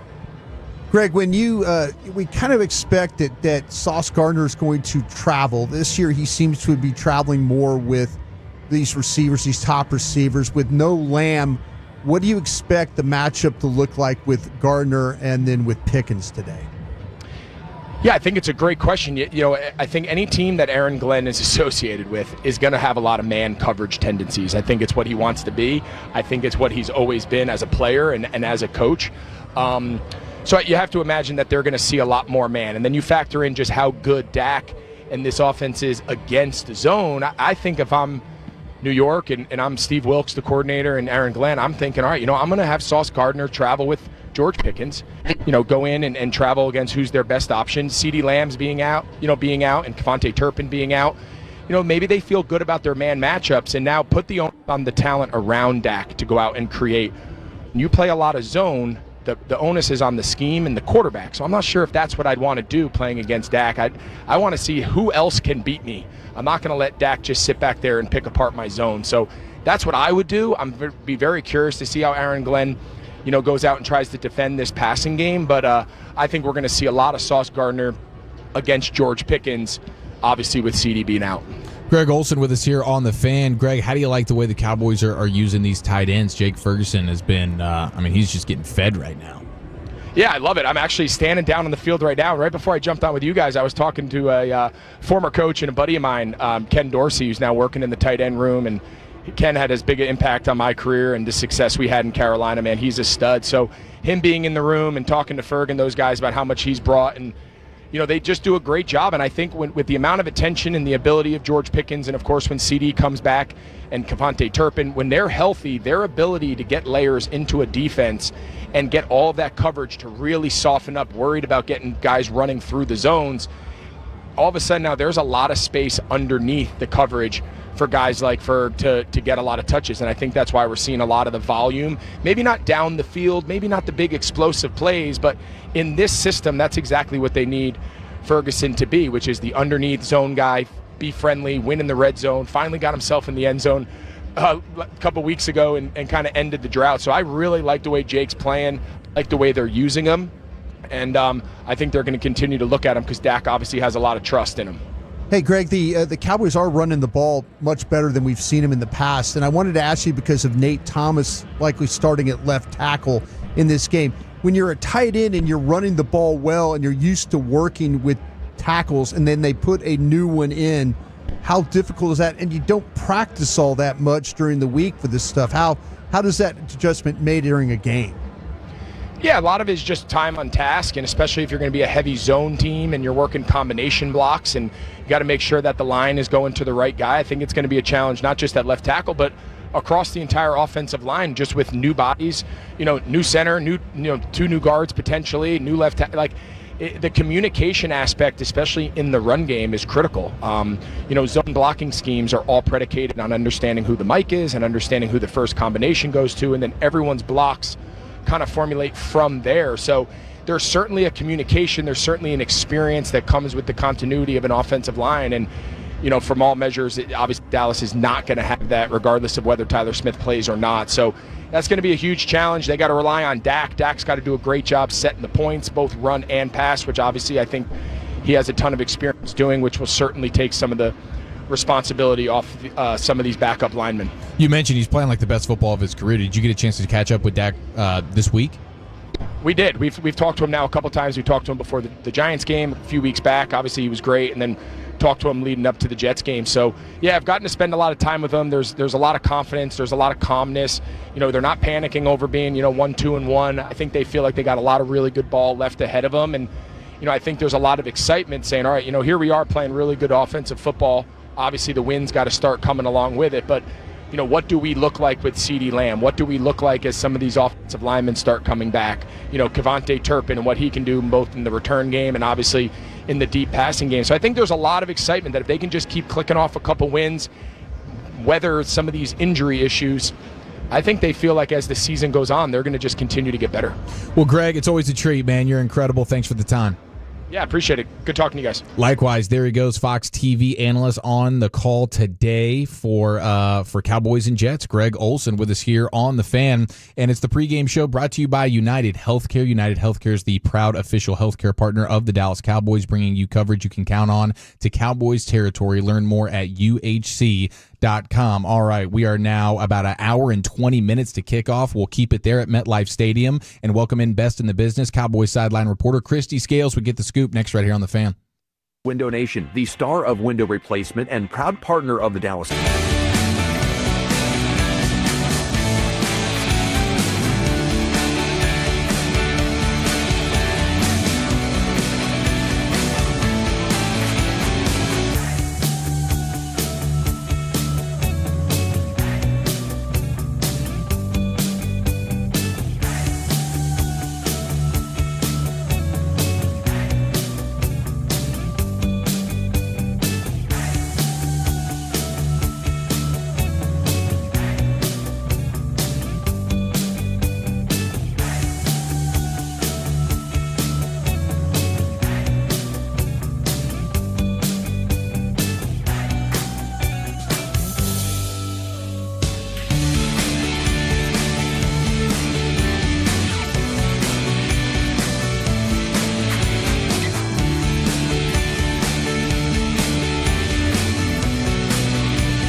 You by Balleman's Dairy, the official milk of the Dallas Cowboys. Arrow Exterminators, official pest control provider of the Dallas Cowboys. Blockchain.com. Invest like your icons with Blockchain.com. Tito's Handmade Vodka. Tito's Handmade Vodka is America's original craft vodka. And by DallasCowboys.com. Keep track of the boys with daily podcasts and up-to-the-minute blogging at DallasCowboys.com and on the official Dallas Cowboys app.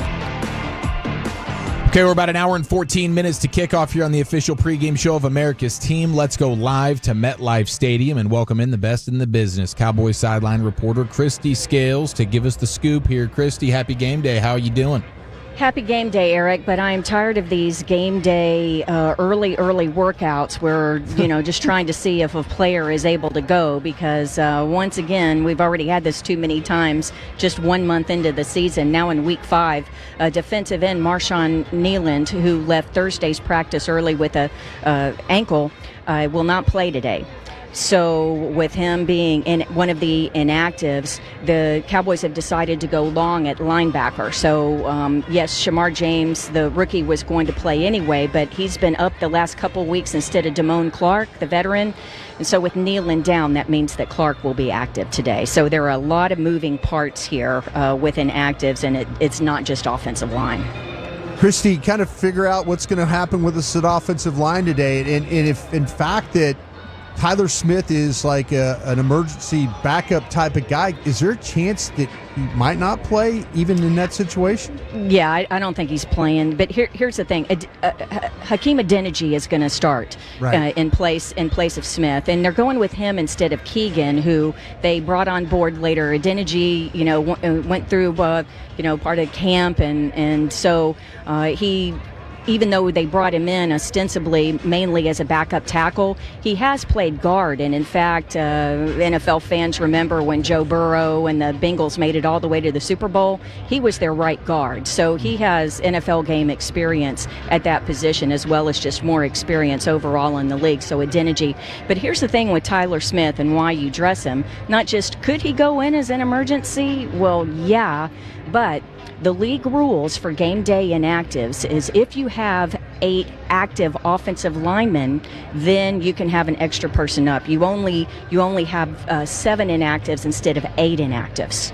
So that way you can go longer at, another position there. So there's some roster manipulation in this as well in terms of game day by having Tyler Smith dress out. But, just to go through the rest of the inactives, no surprise that right guard Tyler Booker inactive again with the ankle, and Tyler Guyton just with a concussion protocol and not able to practice this week. So as you've been discussing thoroughly the past couple hours, Nate Thomas at left tackle. So yeah, 4 starters on offensive line down. And it's funny, guys, because just a few minutes ago we had a helicopter going over the stadium. It was not a care flight, but I was joking, they must have heard about our offensive line situation. They've already sent care flight out. So it's bad right now. Yeah, it is that bad. Christy Scales with us here on The Fan. Okay, what's the plan in the secondary for the Cowboys today?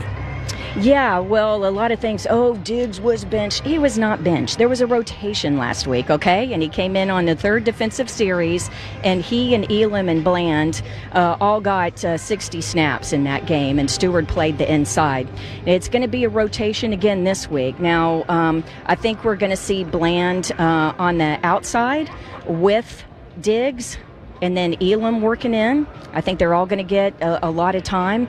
But Stewart, who had been playing the nickel, I think we're going to see Bland move inside and get some work there, and then Stewart come in and give him relief. So, again, they're still trying to measure some of the snaps a little bit with Bland and with Diggs, so they're all going to get a shot. So all 4 of the top corners will play. But don't be surprised if you see both Bland and Diggs out there to start the game. But again, if it's nickel, Bland may be inside and Elam out there along with Diggs. So it all depends on how the Jets offense opens the game. Scoop, what about its safety? I know there's some moving parts there. Yeah, with Malik Hooker down, Wanye Thomas gets the start. His brother on the opposite side. They have matching shirts today. Very sweet. So they've been out here. Their mom, Stephanie, they're not twins, but she did dress them alike today, apparently. They're wearing matching shirts in pregame. But one thing, Marquise Bell has been kind of a forgotten man, hasn't he? Mm-hmm. Just a couple of defensive snaps so far, just 2 last week. But I think he may get some situational work today. So maybe look on some third downs if maybe they try and change up some of the personnel in the secondary. And let's just see if we see a little more of number 14, Marquise Bell, today. Scoop, here we are with another open-air stadium here. Anything we need to know wind-wise, condition-wise? Looks like a pretty day from what we're seeing from sideline reports and stuff like that. Not a cloud in the sky. It's hot. SPF 50 today. Okay. Definitely that level. It's supposed to hit 85. It's actually warm today, but I wish there were a breeze. Usually we get blown away here when we play in the Meadowlands, but not a factor at all with the wind. The specialists are out here now going through some of their early warm-ups, and the weather will not be a factor today other than it's going to be hot on the sideline. How are we feeling about the Jaden Blue debut?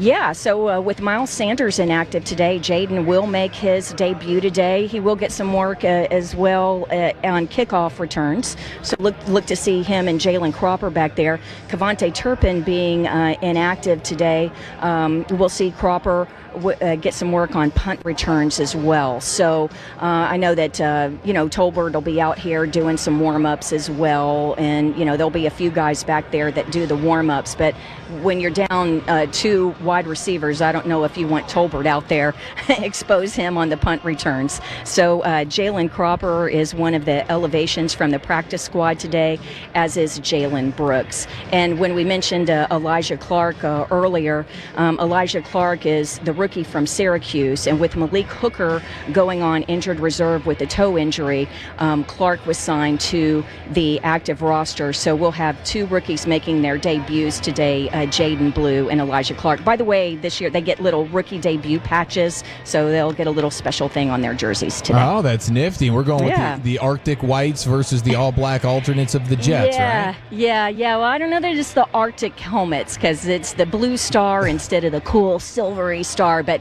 yeah, it's the all-white with the blue trim and the white helmet with the blue star. So they were wearing those helmets all week in practice just to kind of, well, I shouldn't say break it in. That sounds bad with a helmet and cracking skulls. They do not have contact during practice during the week, but yeah, it's a really cool look. I know the players like wearing the white, and the Jets, it's going to be the black with the green trim, so it's a really cool look today. Did you enjoy the big city last night, Christy?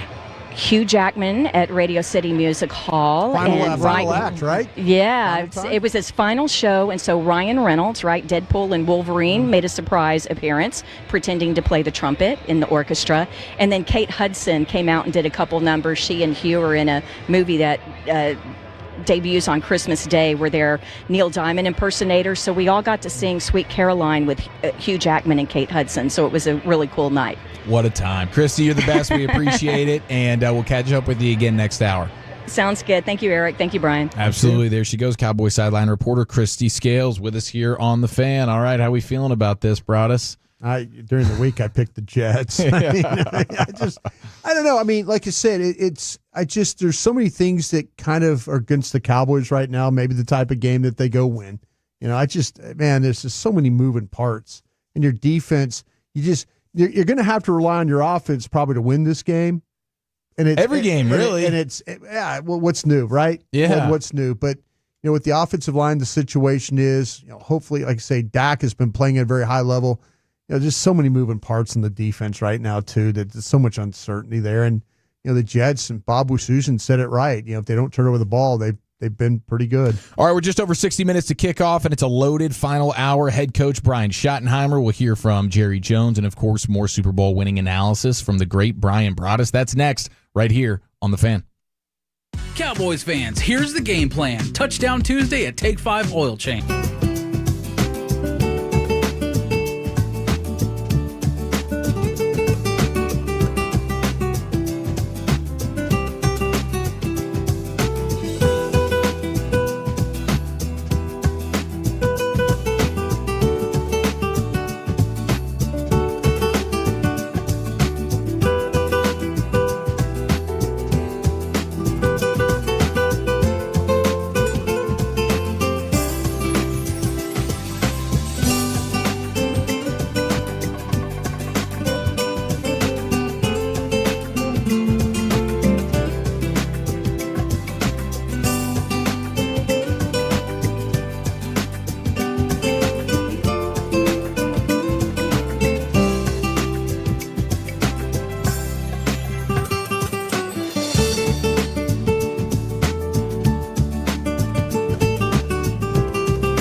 Tyson Foods. Get your Tyson Cowboys Star Nuggets available now. And by DallasCowboys.com. Keep track of the boys with daily podcasts and up-to-the-minute blogging at DallasCowboys.com and on the official Dallas Cowboys app. Now, here's Eric Chiofalo and Bryan Broaddus. All right, we're under 60 minutes to kick off here on the official pregame party of America's team. Great to have you in live on the Dallas Cowboys radio network. Cowboys and Jets, Week 5, MetLife Stadium. Weather will not be a factor. I'm Eric Chiofalo alongside the Super Bowl winning scout, Bryan Broaddus. Broaddus, let's go ahead and preview this bad boy, brought to you by SeatGeek, also brought to you by Sleep Number, the official sleep and wellness partner of the Dallas Cowboys. Cowboys are going to be a little bit outmanned today. The injury report is extensive, especially on the offensive side of the ball. CeeDee Lamb obviously already out. Booker, Beebe out. No Turpin today, and it'll be no Tyler Guyton at left tackle with a concussion, and no Tyler Smith. Now, Tyler Smith is active, so in case of emergency, he can pop in, but with the knee tendonitis, bad enough to keep him out of the starting lineup. So it'll be Nate Thomas at left tackle, Hakeem Adeniji at left guard, Brock Hoffman at center, TJ Bass at right guard, and your one starter who will remain will be right tackle Terrence Steele. Yeah, this is it's going to be an interesting way of playing football today, and we've talked about Dak Prescott and the ability of him to navigate when it seems to have offensive linemen down. He plays well. This year he's been outstanding when it's come to having to be mobile in the pocket and make throws. So it's a little bit different because now they've also taken away Turpin from him. And so will the Cowboys receivers step up like they did last week? Everybody that dressed last week did a really, really nice job. But it's going to be on Dak. It's going to be on this offensive line. The thing with the Jets is they've got one big-time pressure player. And I say that in a way of it's really Quinnen Williams from the inside. Will McDonald if you look at the metrics, his pressure rate is like about 11% right now, which is 73rd out of 87 edge rushers. Not great. Not great. And then Michael Clements on the other side is 79th out of 87. Not great there. Quinnen Williams, though, is a top 20 pressure player inside. So how they handle this Jet front with their backup offensive line will be key. But Sauce Gardner's going to travel. What other Cowboy receiver, tight end, is going to make plays in this football game? I want to believe that Dallas, if they protect, can throw the football against these guys. It might not be George Pickens' direction, but if you look at where the Jets kind of have some problems, though. They've had their nickel backs out and Michael Carter's out. They've had some trouble at safety with Andre Sisco playing covering some tight ends. It's Brandon Stevens played a little better last week than he has the previous 3. So you find a way to protect, you get those route combinations going. I think this one's going to be on Schottenheimer. I think it's going to have to be some condensed formations. They're going to have to do some things to try and create some space, but the possibilities of it are favorable. Yeah, I mean, it's a winless Jets team, so they're coming in pretty desperate. They got ripped by their head coach after Monday Night Football. Yeah. They just seem to find ways to lose games, the penalties, the turnovers, all of it. And defensively, usually the Jets are pretty strong defensively, but they don't seem that way right now. Quinnen Williams, obviously one of the best in the business on the interior of the defensive line. That's going to be trouble with the Cowboys' backups there. But Sauce Gardner traveling with George Pickens, that'll be a fun matchup. But everybody else in that secondary certainly can be had. So like you said, who's going to step up on the outside for the Cowboys? But you also get the debut of Jaden Blue today. Yeah. I'm excited to watch him. Yeah, the whole key for Jaden Blue today is going to be when do they want to put him in situations? How many high leverage situations do you want to put him in? Do you want to put him on the field on third down? I think to me we'll probably see more Williams in those situations, but it'd be nice to see Blue get sprinkled in and get some carries here. Just to maybe give you a little bit more explosiveness, needs to hang on to the ball when he has to pass protect. Make sure he's checking inside out.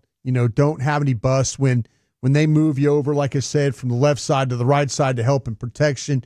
Know your guy. Know where, you've got these tackles that, with Nate Thomas as the left tackle and then with Steele as the right tackle, if there's a responsibility where you're supposed to chip and help, don't get in the tackle's way. A lot of times young backs will go up there. They try and do something. They position themselves in a bad spot, and now they get into the tackle who's set, and now the defender has a clean rush because the young rookie running back has stepped up and got in the way. So know where your fits are, know what your pickups are, but when they hand you the ball, run like hell. Amen. Just find a way. They throw you the ball, run like hell. Hold on the ball, go make plays. Very capable of doing all that. No doubt. Yeah, the explosiveness is real with Jaden Blue, especially without Lamb and Turpin. You need some element of that, but just hand him the ball, throw him the ball. Don't try and get him in some pass protection situations because on the road with a bunch of backups on the offensive line, communication could be quite the challenge. All right, we're just getting started here on the official pregame show of the Dallas Cowboys. Under 60 minutes to kick off. Let's take a look at the Cowboys defense today, and then we'll also get you the Coach's Corner with Brian Schottenheimer, Cowboys head coach. You're listening to the Dallas Cowboys Radio Network. Miller Lite, the legendary.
$25 Miller Brewing Company, Milwaukee, Wisconsin.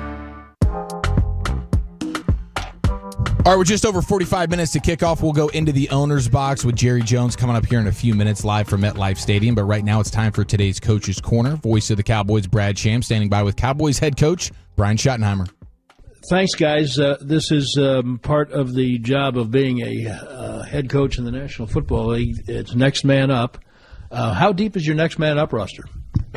Well, you guys snaps left in you, Brad? I mean, I think, Believe me, you don't want to see the snaps I've got left. No, I tell you, we're a deep football team. Injuries are part of the game, and we've got some big decisions coming ahead. But whoever goes out there to play and with those stars on their helmet are going to play hard. No question about that. But that doesn't mean they're going to play as well as you would like to have to get done what you want to do. Some of these guys are going to be game time decisions. But if you have to substitute the left guard, that would leave you with one of your projected starters, which kind of overlooks the fact of how well some of your backup guys have been playing. But what does it do in terms of compromising the offense the way you want to play it?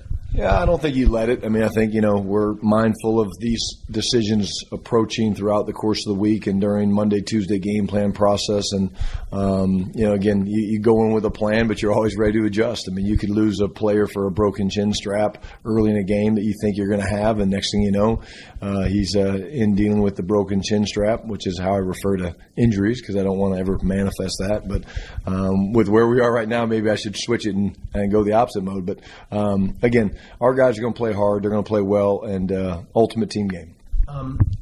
The quarterback, your quarterback, was asked Thursday about whether he remembered the last time the Cowboys played the Jets in New Jersey. You weren't here yet, but they were 0-4, and they were 1-4 coming out of the game.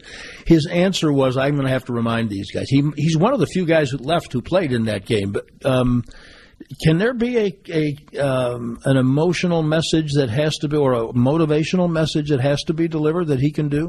Well, I mean, he obviously has the right to talk about that stuff, but I would say this. I mean, I think, the way we approach every game, if we're overlooking the New York Jets because they're 0-4, that's a terrible mistake. And they're a good football team. They're talented. They run the ball really, really well. The quarterback's very, very dangerous. They've got weapons, Garrett Wilson, Mason Taylor. The defense is stacked with Williams and, Sauce Gardner and guys like that. So as I look at our team, I mean, each week is a championship opportunity. And if you overlook anybody in this business, you're making a mistake. The quarterback running, this quarterback has run well against this team before, wearing a different uniform. I think game one showed us that you've really got to be on the screws with the way your defense is at right now, defending the quarterback run. This guy, is he more dangerous than Hurts running the ball? I'm not going to put that out there for Jalen Hurts to hear my opinion, but yes, he's dangerous. I'm not comparing the two. Jalen, if you're listening, you're not, but if you were, he's dangerous. And here's where I sleep good at night knowing that no one knows Justin better than Matt Eberflus. Coached him, knows about him. Doesn't mean anything other than we're going to have a great plan, and now we got to go out and execute it and be ready to adjust if they do. Wanye Thomas is going to get his second career start. Talking to him this week and having watched his whole career here, he strikes me as someone who's ready for his close-up.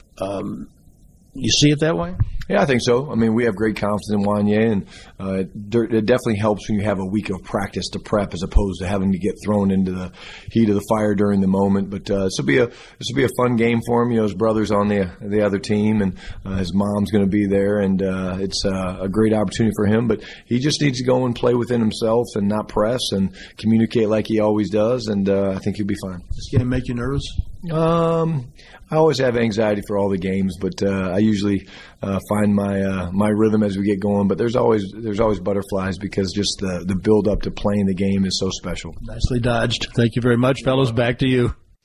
All right, thank you, Brad Sham. There's today's Coach's Corner, brought to you by Gillette, the official shave of the Dallas Cowboys and Broaddus. He describes Justin Fields as a quarterback who is very dangerous. With his legs in particular, we know he's going to be looking for Garrett Wilson down the field. Garrett Wilson, one of the best wide receivers in the business, but otherwise, Justin Fields running on you. He leads the league in scramble rate. He rushed 7 times for 81 yards and a touchdown last week with the 43-yard touchdown run versus the Dolphins, but he's rushed for 48 yards, 49 yards, and 81 yards in his 3 starts this season. Yeah, that's going to be a problem. And like we were talking about, though, how you play him. And when we were talking with Brad earlier, it was, I just feel like that maybe this is a game where Cowboys pass rush has not won quickly enough this year. You know, you've had some rushes where, you know, there's been some pressure, but there hasn't been the sacks. We haven't seen the quick win and then the sack.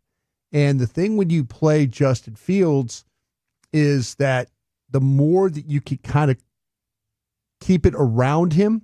You want to keep him in the pocket for sure. You want to keep him in the pocket, and you don't want him to spin out and take off running. And he'll run to his right. He is a big run to his right guy. So, you know, here you got to think about, okay, where are you going to try and force him? You're going to try and force him to make throws. They just didn't do a very good job, and I was kind of laughing to myself. I was laughing with you, listening to Coach talk about, nobody knows Justin Fields better than Matt Eberflus. And I'm like, yeah, and you also knew Caleb Williams pretty good, too. We just got to text the 254. Didn't we hear the same thing about the Bears? Yeah. Nobody knows this Bears team better than Eberflus, and we saw how that turned out. Yeah, I kind of had to chuckle to myself a little bit. But, yeah, this is – but I used the word muddle, and maybe winning with quick pressure – not the thing. We'd love to see Dallas brush the passer and beat the tackles and it's a sack and all that, but Dallas just hasn't shown that. No. They just have not shown that. So the way they've been rushing might be beneficial to them in this football game, make him have to make some throws, but you do not want him to be comfortable. It's going to have to be, there's going to have to be some pressure. Secondary pressure is going to have to, linebackers, safeties, corners, slots, whatever you have to do to kind of just make him have to process some things, I think will be to your advantage. Would you spy him? I haven't spied a guy yet, have they? No, not really. I mean, to me, it would seem very obvious that you would keep a guy like Maris Leofau. I know Christy talked to us earlier about, you know, with James, with Clark. You know, I personally would use Shamar James myself because I think Shamar James, of the linebacker guys, when we watched him play at Florida, he has a feel for how to blitz and how to rush. Mm-hmm. So if all of a sudden he's spy guy and Fields is kind of like dropping back and, you know, holding the ball, take off running at him. Just run at him, you know, and tackle him there. Don't wait around for him to break the pocket, and then all of a sudden you have to go tackle him. If he's going to drop back and you've got an eye on him and it's just you and him one-on-one, go attack that. I would use. But James at Florida, I thought, was pretty good as a pass rusher. All right, we're under 40 minutes to kick off. Let's go live into the owner's box at MetLife Stadium. We'll hear from Jerry Jones. That's coming up next. Dallas Cowboys football will continue in a moment. Cowboys fans, here's the game plan. Touchdown 2.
and up-to-the-minute blogging at DallasCowboys.com and on the official Dallas Cowboys app.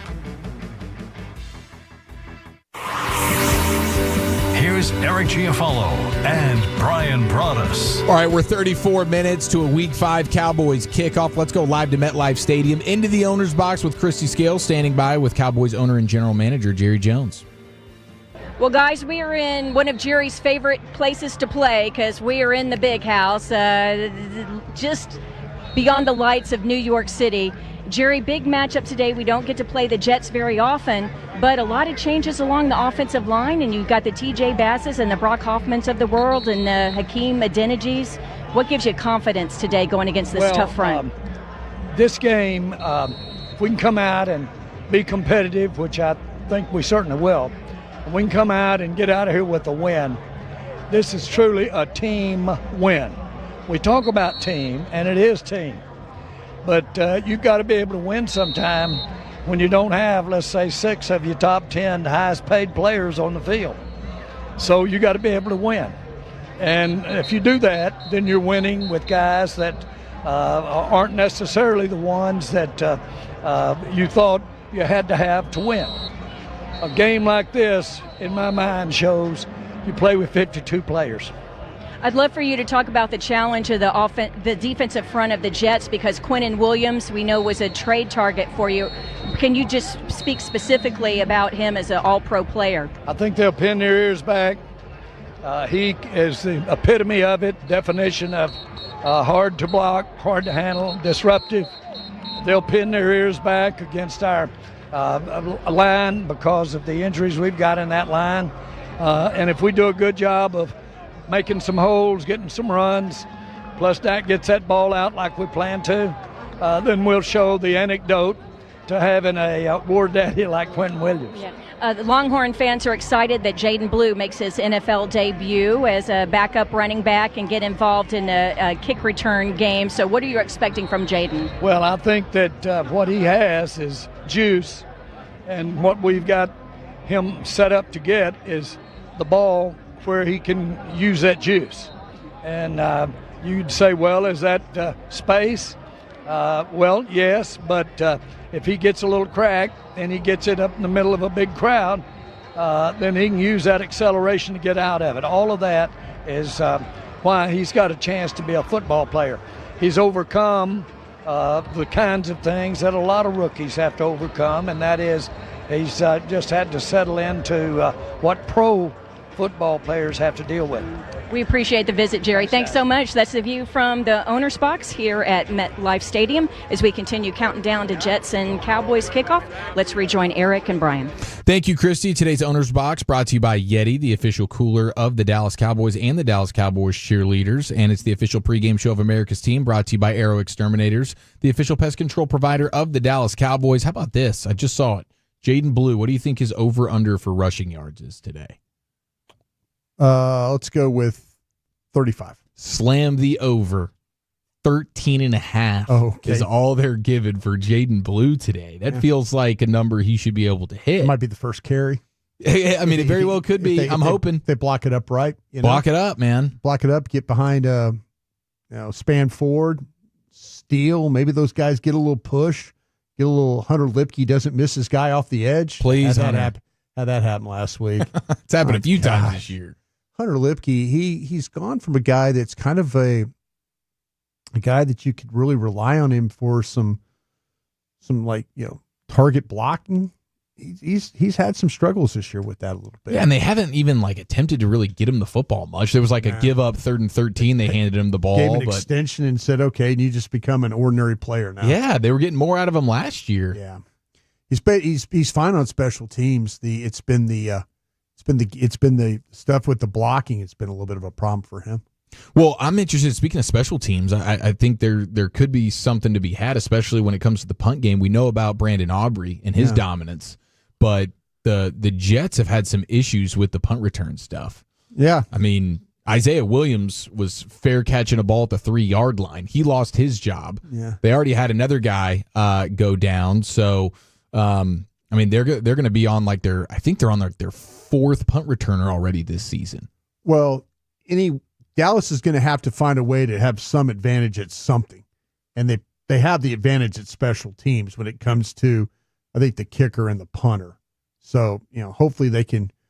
It'd be nice for them to kind of take advantage of that, with the situation. Maybe somehow they could turn this thing over. But they're down too. Dallas is in a situation, kind of a bad spot with no Turpin. What's going to happen there? Is that Blue? Is that, I think Cropper maybe on the punt return? Yeah, I know. That's what I'm saying. I mean, you're in a situation right now where you don't want to put Tolbert back there as a punt and kick returner because you need him as a receiver. You need him as your second receiver. You don't have enough bodies right now. You can't get him banged up on special teams. Not at all. Not at all. Yeah.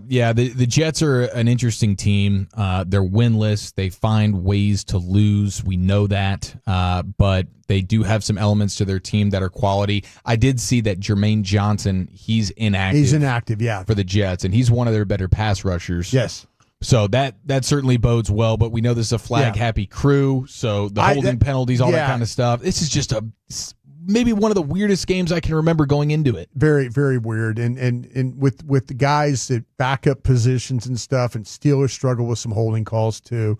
Yeah, this Alex Moore, the rookie official, and his crew, their number one calls are offensive holding penalties. So, hopefully he calls them. He's been calling it all both ways. He's just been calling a lot of them, almost 6 a game with these offensive holding penalties. I know they're winless, but this is going on the road. This game is going to suck. Okay, I'm just going to be honest with you. But if they find a way to win this game, dude. Oh, no, I know. We are going to be just so enamored. Schottenheimer, Dak, if this run game. Win. Yeah, it's hard to win, and that's what you try and tell people. It's the Jets. It's 0-4, and you're trying to tell people that, but you're down all these players and you find a way to win? Yeah, I mean, but this is not going to be easy. This is going to be a tough game today. All right, we're 27 minutes to kick off. Let's go live to MetLife Stadium inside the booth with Babe Laufenberg, and we'll get Christy Scales keys to the game as we count down to kickoff. You're listening to the Dallas Cowboys Radio Network. At Batteries Plus, we don't just sell batteries, we recycle them too.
complimentary upgrades. Not a member? Enroll for free today at AA.com. American Airlines, you are why we fly. Terms and conditions apply.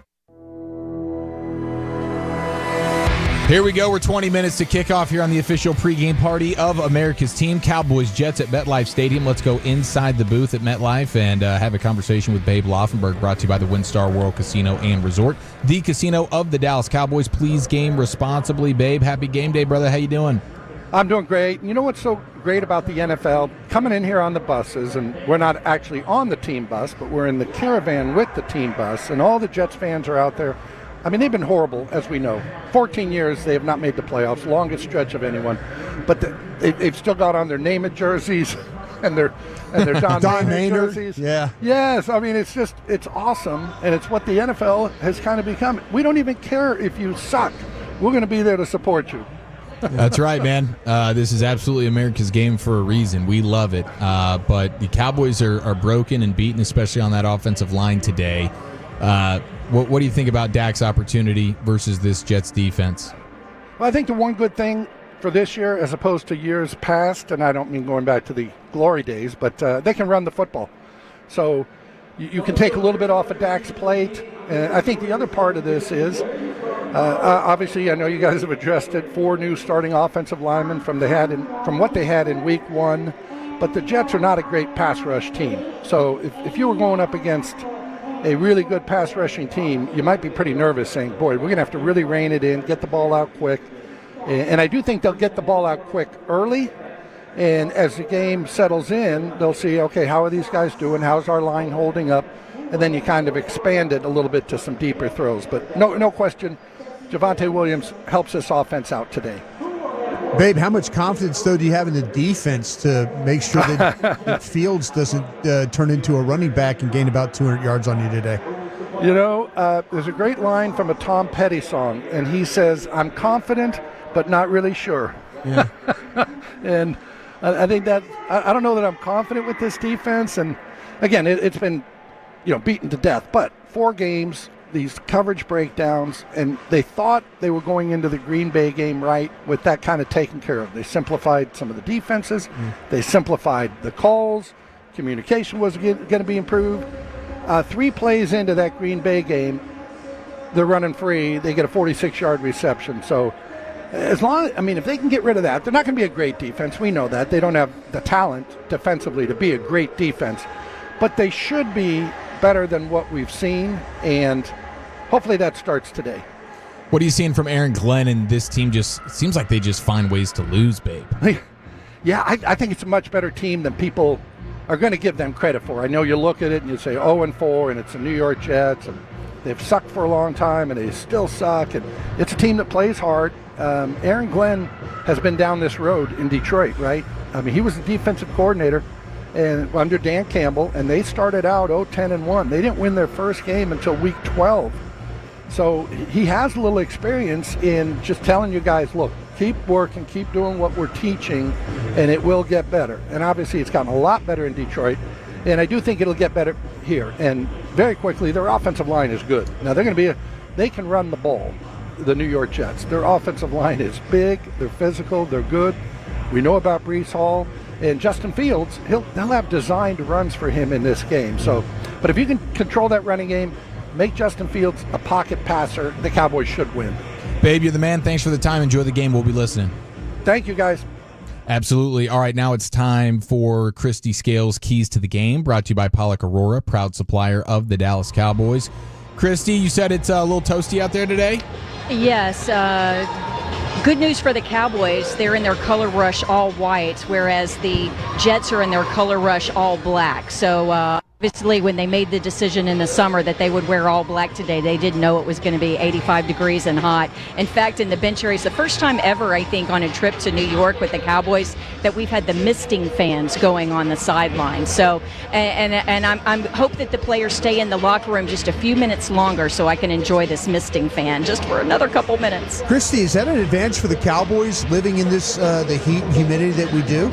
Well, they do practice outdoors, even though there is an indoor practice field. The only one of the 3 practice fields at the Star in Frisco that's grass is outside, so they do practice outside all the time. But the other thing is not a cloud in the sky, and it can affect some of these punt returners. So when they're looking, this is a north-south axis here at MetLife. But anyway, when I talked to Brian Anger about this, I said, you see these guys shading their eyes here in these early part of the warm-ups? He's like, oh yeah, very aware that would try and put it up high in the air when we're kicking that direction. Christy, Babe was talking about being able to run the football today. Javonte Williams, Jaden Blue, do you think that's going to be more of a focal point for them? Absolutely. Hard to do against Quinnen Williams, who has 9 run stuffs already this season. But, Javonte Williams, staying ahead of the chains, I think, is really important. And he has been converting with first downs. He has 19 first downs rushing so far. So that's going to be a key. And the thing, what Babe was saying about the run game being a strength for the Jets offense, that's true. And the thing is, Breece Hall, a lot of explosive plays. Only Bijan Robinson of the Falcons has more explosive runs than Breece Hall. So, it's containing Breece Hall, stopping those explosive runs, putting them behind the chains. And then I know it's so cliche, but the key today is the ball, the ball, the ball. The Jets defense, they got some talented players in Quinnen Williams and Sauce Gardner. What they have is 0 takeaways this season. They've been giving it up. They've coughed the ball up 6 times with fumbles. Justin Fields will give the ball away if you can contact him. So, and not let him run loose. So today, the ball, the ball, the ball. Christy, I love it. Thanks for the time, and enjoy the game. We'll be listening. Thank you, Eric. Thank you, Brian. There she goes, Cowboys sideline reporter Christy Scales. Broaddus, prediction? Jets 28, Dallas 24. I just think there's too much to overcome in this one. Not feeling good about the idea of putting up a 30 spot. I worry about things. You're down Turpin. I think he does so much for you. Mm-hmm. With him and Pickens, with the combination, they were really to make up for Lamb. Him missing. Somebody else is going to have to step up. I think you're asking a lot of Dak today to have to do that. Hopefully he comes through. I just feel like there's just too much injury-wise in the offense and then the defense. You don't know what group is going to show up today. Yeah, I mean, I don't blame you. This is I'm leaking confidence as I say this. I have no idea how this is all going to end up. I'm going to put my faith in Dak. I'm going to put my faith in the rushing attack. There you go. And just really that the Jets, again, they find ways to lose games. Christy was talking about their explosive runs, 18 on the year. I believe Baltimore's the only team with more explosive runs than the Jets. So you're going to have to be able to play some run defense today. But Brandon Aubrey, Dak Prescott, little Jaden Blue explosive. There you go. And hopefully force some turnovers. Jets will give it to you, and they'll shoot themselves in the foot with the penalties as well. So crossing my fingers, Cowboys 30, Jets 26, and that'll do it for us here on the pregame show. Kickoff around the corner with Brad, Babe, and Christy. Dallas Cowboys football will continue in a moment. Tom Thumb's new Drive Up and Go service makes grocery shopping easy and convenient for anyone.